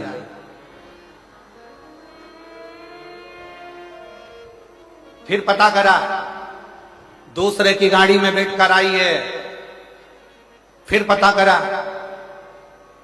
कोई छोड़ने वाला नहीं था, बस में बैठकर आई है। फिर पता करा, सारे पर्चे भगवान सारी जांचें करा लेगा और आधा किलोमीटर 1 किलोमीटर दूर छोड़ेगी गाड़ी और वहां से फिर चलती चलती धीरे धीरे टुकर टुकर झुकती झुकाती आराम से फिर कथा में जाके फिर सोचेगी आगे बैठूं क्या। अब आगे जगह नहीं मिली तो कहीं पीछे जाएगी, पीछे नहीं मिली साइड में जाएगी, साइड में जाएगी, पेड़ के नीचे बैठ के कथा सुनेगी। और वहां बैठकर कथा सुनने के बाद जब घर जाएगी तो शंकर भगवान कहेंगे अब इसके सारी जांचें पूरी हो चुकी है, इसके पास खुद की गाड़ी नहीं है, बस में बैठ के आई थी। अगली कथा जो झारखंड में 11 मई से यहीं से 80 किलोमीटर दूर जसपुर से झारखंड में कौन सा घुंगरू ऐसा कोई घुंगरा, अरे तुम समझ गए ना। आशीष एक लिख के ला देना मेरे को, झारखंड है आशीष, उनसे लिख कर ला दीजिए नाम, कौन सा गांव का नाम है वो, घुंगरा करके कोई सा गांव है, गूंगा,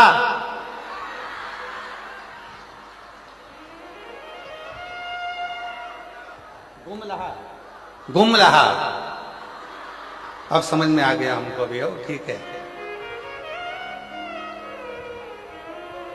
तो भगवान ने सारी जांचें तुम्हारी करा ली है, भगवान ने देख लिया, बस में आई है, तकलीफ है, झुक के चल रही थी, पांव में दर्द था, सारी जांचें भोलेनाथ ने करा ली। अब बाबा ने सोच लिया मार्च में कथा सुन रही है, अप्रैल बीच में फंसा और 11 मई से कथा है, 3 महीने में इसका घुटना भी ठीक करना है और इसकी खुद की गाड़ी दिलाकर फिर वहां पर बुलाना है, वहां कथा सुन जांच। और जो जैसी भावना, आप गाओ, आप लोग गए, जो जैसी वो नहीं खालियों से वो मन ही मन, और कर दिया माला मान का शिवा दे दे, उठा दिया भंडार का शिवा दे दे। जमशेदपुर वालों के, जसपुर वालों की आवाज बहुत स्लो नहीं है? तुम्हें किसी ने दबा रखा है क्या? है जम के तो बोलो, नहीं ना, किसी दबते वबते तो नहीं हो? दबो तो हमको बता देना, ठीक है? दबना वबना नहीं है किसी से मन को, दमदारी से बोलो। जो जैसी वो वैसा नहीं खाली उसे वो मन ही, और कर दिया माला लुटा दिया। बहुत जोरदार, जसपुर वालों नजर उतार लो, बहुत जोरदार बस। और डरना वरना नहीं चाहिए किसी से भी। कथा में बैठे हो ना, शंकर भगवान की कथा सुनने बैठे हो ना, तो ये मान कर बैठो अपने बाप के घर में बैठे हो, और किसी से नहीं डरना। आग लगे बस्ती में, अब बन रहे हो मस्ती में। जो जितना ज्यादा कमेंट्स करे तुम उतनी जोरदार खजूर की चोटी बना के चूड़ा फिर बोलते रहे, बोले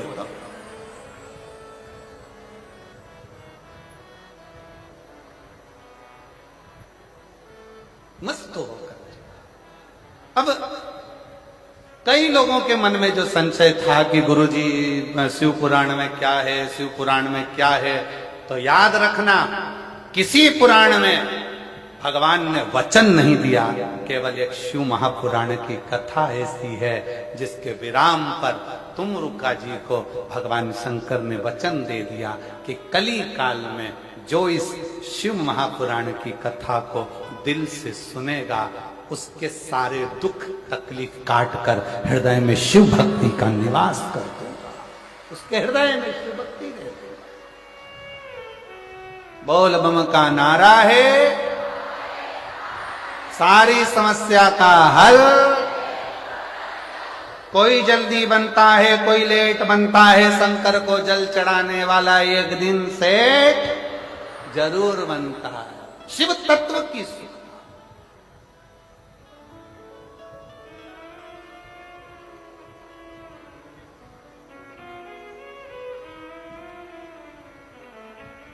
और इसीलिए निवेदन है, अपने नजदीक में 100, 150, 200, 250, 300 किलोमीटर में कहीं बाबा कुबेर भंडारी की, ये पवित्र कुबेरेश्वर बाबा की बड़े आनंदमय जब शिव महापुराण की कथा अगर सुनने को मिले तो एक बार अपना आसन लगाकर बिछाकर 7 दिन 5 दिन जो भी कथा आपको मिले उसको श्रवण करो। ये कथा तो यहां 27 तारीख को विराम हो जाएगी। फिर नूतन संवत्सर में 1 अप्रैल से 5 अप्रैल तक 5 दिन की शिवपुराण की कथा शहादा महाराष्ट्र में, जहां के आयोजक रहेंगे विधायक महोदय राजेश पांडवी जी, वो वहां के विधायक हैं, आमदार हैं, जो इस पवित्र कथा को 5 दिन की नूतन संवत्सर की कथा शिव महापुराण की कथा, शिव तत्व को धारण कर, उसका कथा का समय भी यही 1 बजे से 4 बजे तक रहेगा, यही 1 बजे से। शिव तत्व की प्राप्ति, भगवान शंकर का संवाद, ओघड़दानी शिव,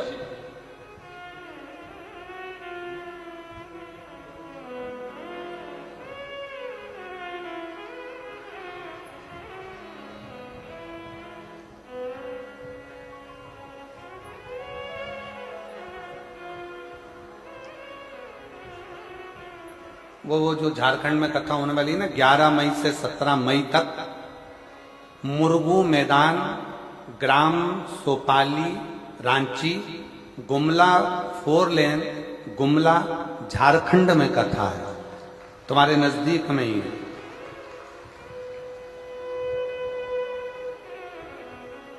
एक बार दोनों हाथ उठाकर हर हर महा, शिव कथा कह रही है, भगवान शंकर का चरित्र कह रहा है, शिव महापुराण की कथा कह रही है। हृदय से शिव को अपने मन का भाव जब हम शिव महापुराण के माध्यम से भगवान शंकर की कथा में जब कहते हैं तो शिव उसको स्वीकार करता है, शिव उसको स्वीकार करता है।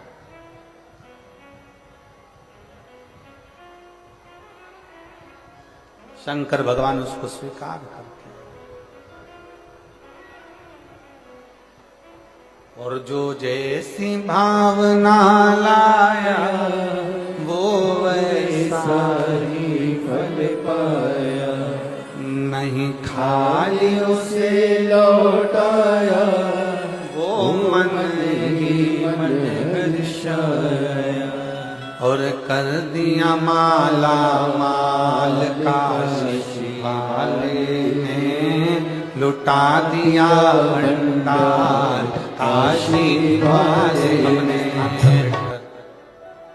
भगवान देवाधिदेव महादेव से अपने मन का भाव बड़े आनंद के साथ, आज सोमवारी है और बाबा से अपने हृदय का भाव अवश्य करें।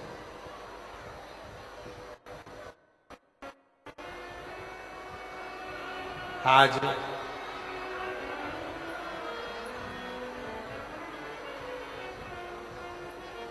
उत्तर भारत में एक माता का पूजन किया जाता है जिसको दशा माता कहते हैं।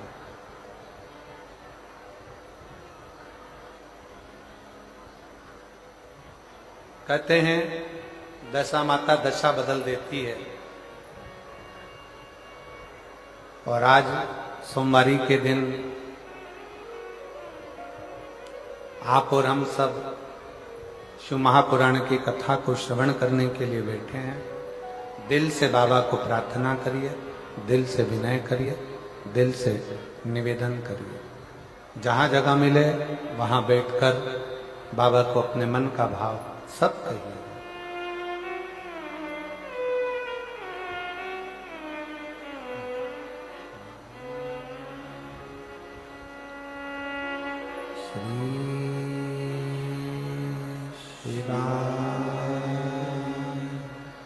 नमस्तु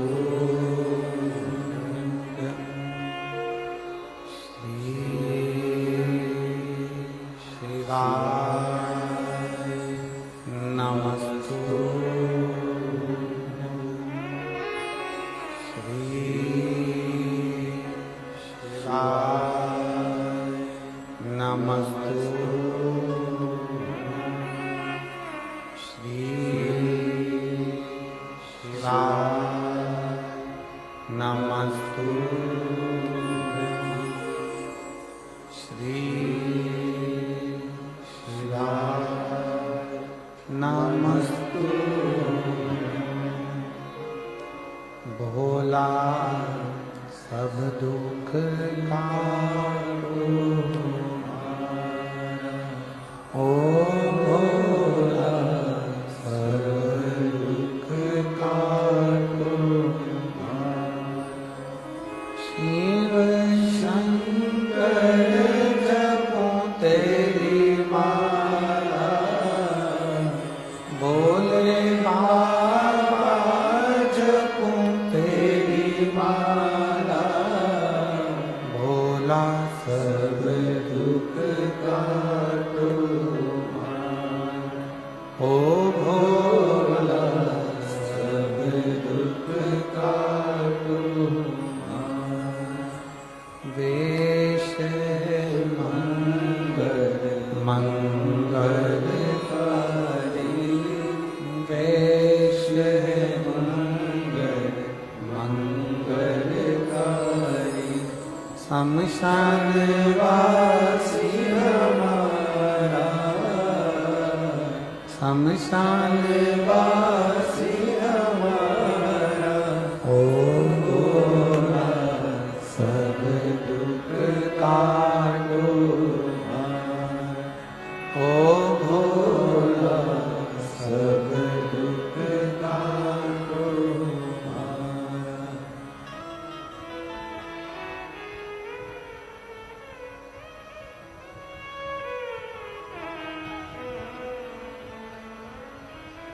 बाबा देवाधिदेव महादेव भगवान शिव ओगरदानी त्रिकालदर्शी कैलाशी विनाशी शंकर करुणा सागर दया सागर दयालु कृपा करने वाले करुणा करने वाले जो कृपा की मूर्ति है। किसी पुराण में भगवान ने वचन नहीं दिया पर शिव पुराण में वचन दिया, शायद इसीलिए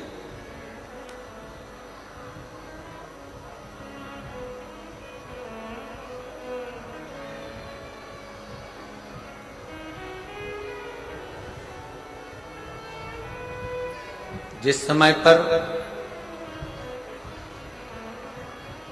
मेरे राम जी महाराज वन के लिए जा रहे थे तब भगवान श्री दशरथ जी महाराज ने राम जी से कह दिया था कि वन में जाते जाते पार्थिव लिंग का पूजन करना और शिव की आराधना करना।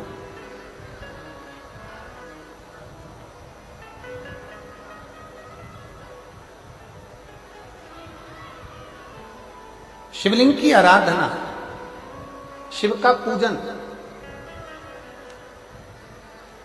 बहुत जरूरी है।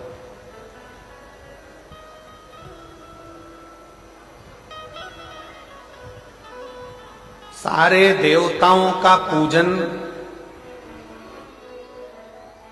करना सरल है, सारे देवताओं की आराधना करना सरल है, सारे देवताओं को वंदन करना सरल है, क्योंकि उनको आप वंदन भी कर सकते हैं, आराधना भी कर सकते हैं, पूजा भी कर सकते हैं। पर भगवान शंकर की आराधना, वंदन, पूजन आप नहीं करते हैं।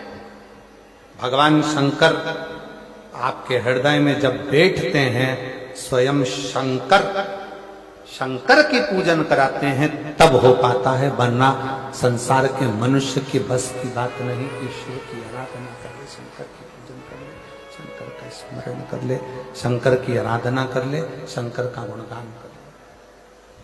कठिन है।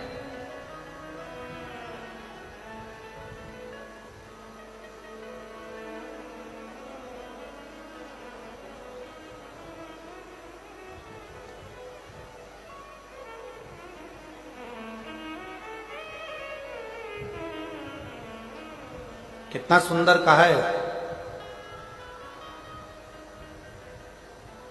जब जिंदगी बहुत संघर्ष में चल रही हो, बहुत दुख का जीवन चल रहा हो, बहुत कष्ट का जीवन चल रहा हो,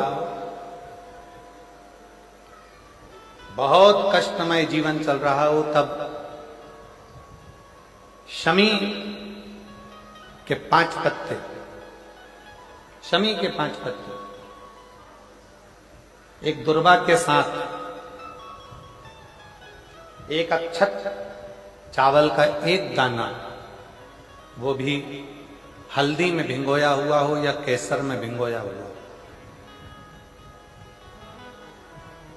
शमी पत्र 5, एक दुर्वा, एक चावल का दाना, जो दिल से हृदय से बेलपत्री के वृक्ष के नीचे पार्थिव लिंग का निर्माण कर मट्टी का शिवलिंग बनाकर प्रदोष काल में, मतलब शाम के समय पर शिवलिंग बनाकर उस पे जल चढ़ाकर, जो ये 5 शमी का पत्र, एक दुर्वा और एक चावल का दाना, अपनी कामना कर जो दुख चल रहा है बाबा से विनय कर एक एक पत्ता जब समर्पित कर दे, फिर एक दुर्वा समर्पित कर दे, फिर एक चावल का दाना समर्पित कर दे और बाबा का वहीं पर पुनः विसर्जन कर दे, 3 महीना तो जाने दो, 15 दिन के अंदर वो दुख कटता जरूर है, चाहे कोई भी दुख,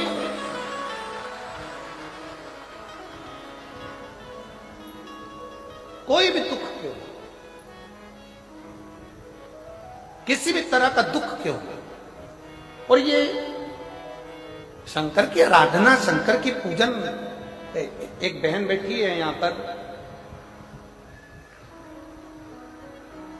रेखा ताम्रकार, पति राजकुमार ताम्रकार, निवास स्थान तपकरा, जिला जशपुर, छत्तीसगढ़ की रहवासी है। कहीं बैठी हो तो हाथ हिला सकती हैं। रेखा ताम्रकार, पति राजकुमार ताम्रकार, निवास स्थान तपकरा, जिला जशपुर, छत्तीसगढ़। मेरा मोबाइल नंबर ही है। गुरुजी, हम जिन क्षेत्रों में रहते हैं उन क्षेत्र में भगवान की पूजन करने जाते हैं तो भी ऐसा लगता है कि जाएं कि ना जाएं, लोग हंसेंगे, कुछ कहेंगे। आपकी कथा टीवी पर आती है तो भी लोग कहते हैं कि क्यों इनके चक्कर में पड़े। गुरुदेव, मेरे परिवार वालों ने भी एक शर्त रख दी मेरे सामने, कहीं बैठी हो तो एक बेलपत्र लेने के लिए आ सकते। मेरे परिवार वालों ने भी एक शर्त रख दी मेरे सामने, हमारी 30,000 रुपए की गाय 9 महीने पहले लापता हो गई। अब बताओ, शंकर जी गाय भी ढूंढ रहे हैं, अब तुम बोलो।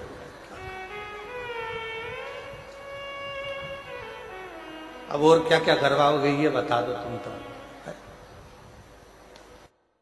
मेरे घर के लोगों ने कहा कि तू इतनी कथा सुनती है, सियोर वाला महाराज, सियोर वाला महाराज, सियोर वाला बाबा, सियोर वाला बाबा कहती है, अगर वो 9 महीने पहले हमारी 30,000 की गाय हो गई है, 9 महीने पहले 30,000 रुपए की गाय कहीं चली गई है, लापता हो गई है, अगर तेरा ये टीवी में आने वाला सियोर वाला बाबा अगर उस गाय को ढूंढ के ला दे तो मैं मानूं कि शिव पुराण में दम है, तो मैं मानूं।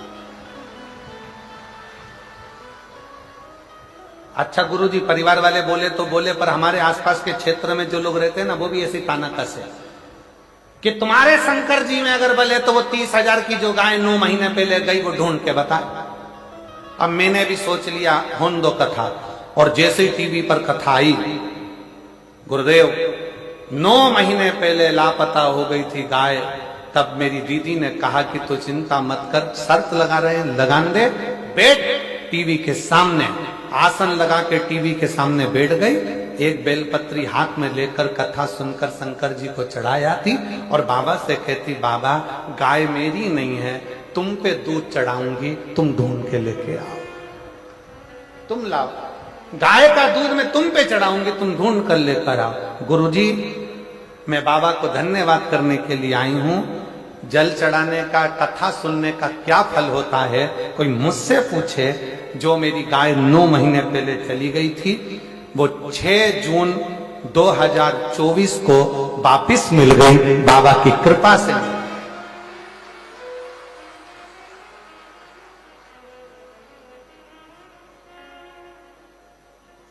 लाइन लिखी है, आप भी गुनगुना लो, पढ़ो जरा, एलईडी पर पढ़ो। अच्छे जम के बोलो जरा। खाली ना जाता कोई दर से तुम्हारे, मैं भी खड़ी हूँ नदी पाए बसाई, अपने हृदय से लगा लो गिरी जा रही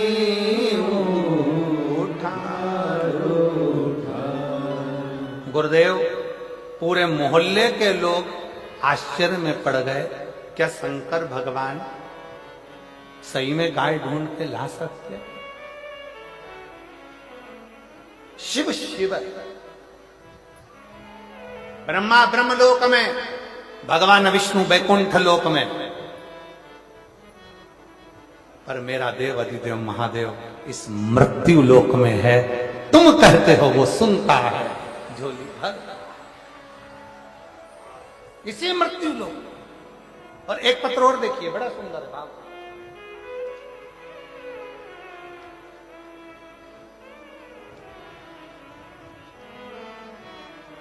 बेटी प्रमीला गुप्ता जरही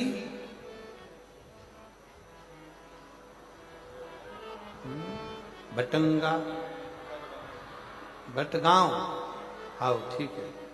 वो पीछे का वाह जो है ना, वो काट दिया था तो हमको दिख नहीं रहा। हो कहीं बैठी है क्या? आ जाओ जीजी, आ जाओ आ जाओ आ जाओ आ जाओ।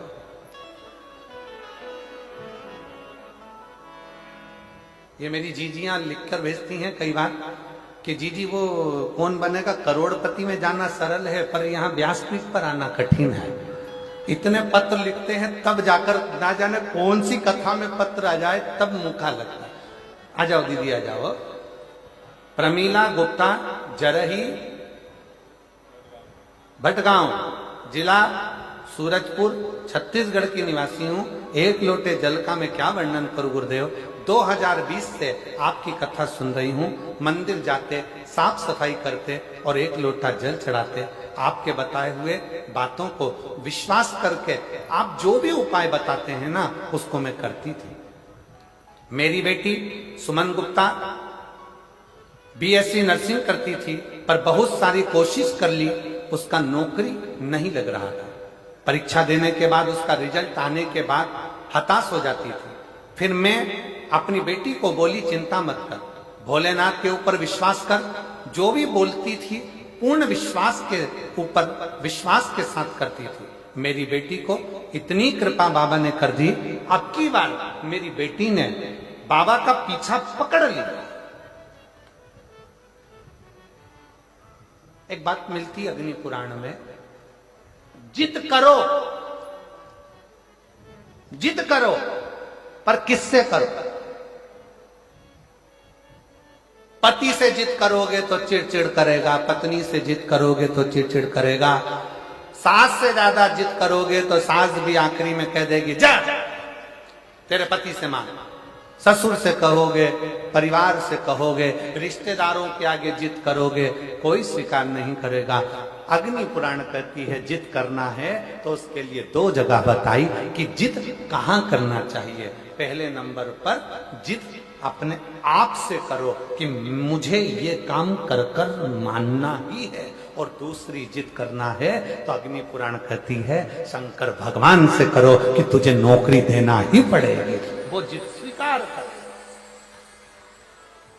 मेरी बेटी ने जिद पकड़ ली, और जिद पकड़कर इतनी मेहनत करी, साथ में एक बेलपत्र में गुरुजी साथ में एक बेलपत्र में शहद लगाकर चिपकाने वाला उपाय करने के लिए बोली और उसको कर वो परीक्षा देने गई और दिनांक 6 जनवरी 2025 को मेरी बेटी नर्सिंग ऑफिसर के पद पर नियुक्त हो गई, उसको सरकारी नौकरी मिल गई। मैं बाबा को यहाँ प्रणाम करने के लिए,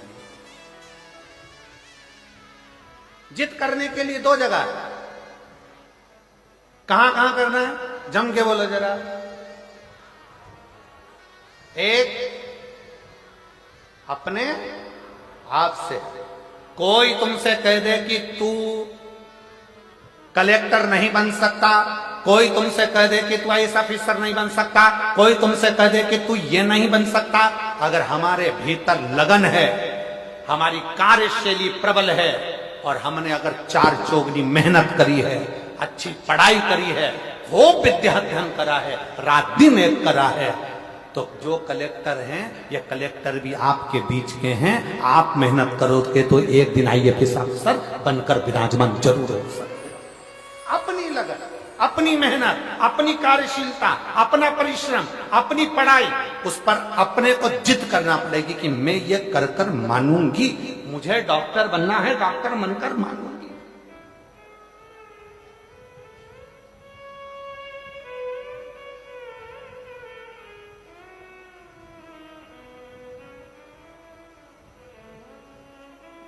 जिद के स्थान बताए 2, कौन कौन से स्थान है? जम के बोलो। पहला अपने आप से, एक पत्र और है, देखो जिद का कितना था। मैं पत्थल गांव की रहने वाली रेखा अग्रवाल, पति श्री पवन कुमार अग्रवाल, जिला जशपुर छत्तीसगढ़ के निवासी हैं। कहीं बैठी हो? आप ही हैं? आ जाइए, एक बेलपत्र लेकर। मैं पत्थल गांव के निवासी हूं, रेखा अग्रवाल, पति पवन कुमार अग्रवाल, जसपुर छत्तीसगढ़ के निवासी हूं। गुरुदेव, आपने हरतालिका तीज पर फुलेरे का दर्शन करने का बोला था। मैंने 5 जगह पर फुलेरे का दर्शन करा। गुरुजी, किराए के मकान में रहते थे 7 साल से। इतना वैभव नहीं था, धन नहीं था, कुछ समस्याओं के कारण हमारा पूरा धन चले गया था, परिवार दुखी हो गया था। किससे कर?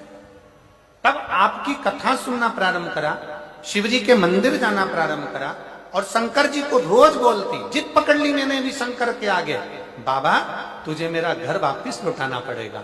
मैं किराए के मकान में रह रही हूं क्योंकि पूर्ण तरह से बर्बाद हो चुकी, कुछ नहीं बचा, कष्ट पे जीवन चल रहा, कुछ भी कर तुझे मुझे मकान देना पड़ेगा। जिद पकड़ी, बाबा के रोज मंदिर जाती, किराए के मकान में रहती पर बाबा का मंदिर नहीं छोड़ा, पशुपति व्रत करा, शिवजी के मंदिर में 1 लोटा जल चढ़ाती रही और बाबा की ऐसी कृपा करी गुरुदेव कि बाबा ने इतने सालों के बाद मुझे खुद के मकान में लाकर बिठा दिया, हमारा स्वयं का मकान हो गया। मैं बाबा को धन्यवाद देने के लिए, जिद करने की 2 जगह।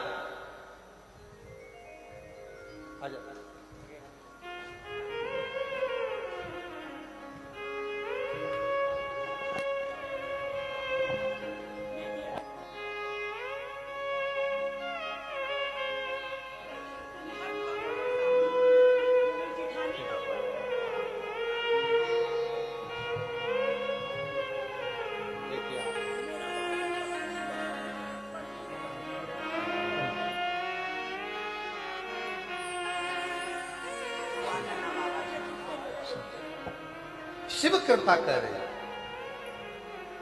वो पत्र इनकी जेठानी का था जो पढ़ा गया था, वो अभी यहां आई नहीं है, तो उनका ही पत्र के बेलपत्र इनको दिए। शिव से प्रार्थना करो, जिद करो 2 जगह पर। एक जिद करना किससे? जम के बोलो जरा, सब पूरे पंडाल से आवाज आना चाहिए। किससे? अपने आप से।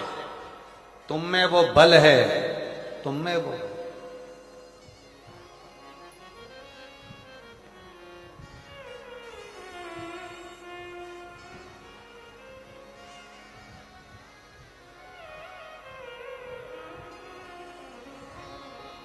तुम में बल की कमी नहीं है,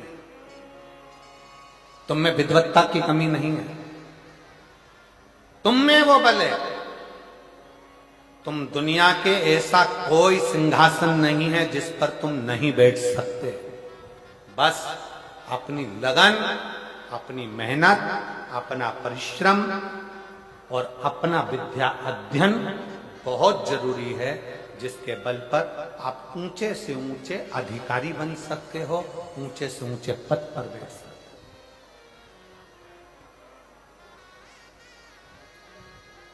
हो। उच्च पद तक जा सकते, अपने आप से जिद करो।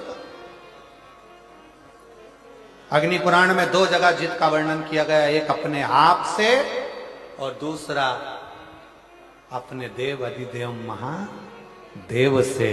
क्योंकि एक अपने आप से और दूसरा जगत के बाप से, शंकर भगवान से जिद करो, वो हमारा पिता है। बाबा, अपनी बेटी को दुखी देखोगे क्या? बाबा, कब सुनोगे? मेरे शंकर, मेरे महाकाल राजा, हे कैलाशी, हे अविनाशी, हे त्रिलोकी के नाथ, हे त्रिपुंडधारी, त्रिशूलधारी, त्रिनेत्रधारी, हे भोले बाबा, संसार के पालन करता, संसार के श्रृंगार करता, संसार को सर्वस्वता प्रदान करने वाले, हे कालाधिपति महाकाल, मेरी भी झोली खुशियों से भर दो। हे मेरे शंकर, मुझ पर भी करुणा कर दो। बस यही भाव आप शिव से कहते रहो, पकड़ लो पीछा मेरे देव अधिदेव महादेव से। रोज जाओ शंकर के मंदिर में 1 लोटा जल चढ़ाने के लिए, प्रतिदिन जाओ। 3 महीने का इंतजार मत करना, 1 महीने का इंतजार मत करना, प्रतिदिन जाओ। और जिस दिन अपने मन में आपको आ जाए कि आज दिल बड़ा दुखी है, मन बहुत अशांत है, चुप बैठकर शंकर जी का कोई शिवलिंग, शंकर का कोई मंदिर, कोई शिवालय तुम्हारे घर के पास में हो तो 2 मिनट नंदी के पास बैठो, एक बेलपत्र अपने बीच वाली उंगली का, जो बेलपत्र का जो डंडी है, ये बीच वाली उंगली के पास रखकर अपने हाथ को इस तरह से दबाकर श्री शिवाय नमस्तुभ्यं, श्री शिवाय नमस्तुभ्यं, बोलो बोलो, श्री शिवाय नमस्तुभ्यं, श्री शिवाय नमस्तुभ्यं, श्री शिवाय नमस्तुभ्यं, श्री शिवाय नमस्तुभ्यं, श्री शिवाय नमस्तुभ्यं, श्री शिवाय नमस्तुभ्यं। जितने बैठे हैं पंडाल में, सबकी आवाज तेज आना चाहिए।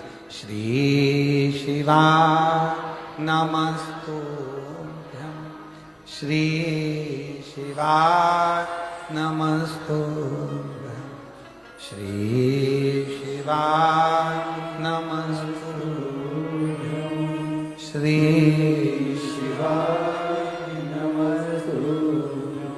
बेलपत्र की डंडी का भाग इस बीच की उंगली के पास में हो और बाबा को अपने हृदय की बात नंदी के पास बैठकर शिवालय में एकांत चित्त शंकर के आनंदमय भाव को जपो।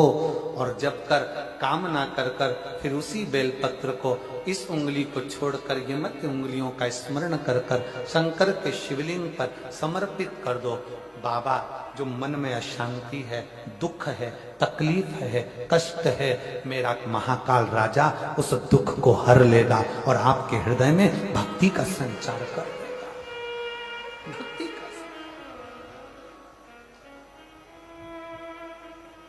हृदय में भक्ति का संचार क्या है? श्री शिवाय नमस्तुभ्यं में शिव महापुराण की विद्येश्वर संहिता का अध्ययन करिए। आप शिव महापुराण सुन नहीं सकते तो गीता प्रेस गोरखपुर की शिव पुराण को लाइए, पढ़िए। संस्कृत की नहीं पढ़ सकते तो हिंदी की टीका पढ़िए और गीता प्रेस गोरखपुर की शिव पुराण को लाकर अध्ययन करो और उसका विद्येश्वर संहिता का अध्ययन कर कर देखो कि श्री शिवाय नमस्तुभ्यं इसका सार तत्व क्या है कि जो इसको जपता है, जो इसको बोलता है, उसके मात्र मुख का भी दर्शन हो जाए तो समझ लो कि हमारी जिंदगी के सारे कार्य सफल हो गए। सारे कार्य अपने घर के दरवाजे पर लिख दो, श्री शिवाय नमस्तुभ्यम। कोई स्पीकर मिल जाए तो दरवाजे पर चिपका दो, श्री शिवाय नमस्तुभ्यम। अपने घर के दरवाजे पर जब श्री शिवाय नमस्तुभ्यम दरवाजे पर लिखा होगा, कोई आ रहा होगा बुरी खबर सुनाने के लिए भी, अगर वो दरवाजे पर पढ़ लेगा, आप दरवाजा खोलोगे तो उसके मुंह का दर्शन होगा, तो बुरा काम भी अच्छा हो जाएगा और कार्य सफल हो जाएगा। लिखो, किस किस के दरवाजे पर चिपका है, जरा हाथ उठाओ। बहुत बढ़िया, जोरदार, रखो हाथ नीचे। अब जिनके यहां नहीं चिपका है, जिनके यहां श्री शिवाय नमस्तुभ्यम नहीं लिखा है, वो भी लिखो। अपनी गाड़ी है तो गाड़ी पर लिखो, बस है तो बस पर लिखो, ऑटो है तो ऑटो पर लिखो। उसके आश्रित, क्योंकि ये गाड़ी, ये घर, ये परिवार हमारा नहीं, ये हमारे शंकर का, ये हमारे शंकर का। श्री शिवाय नमः।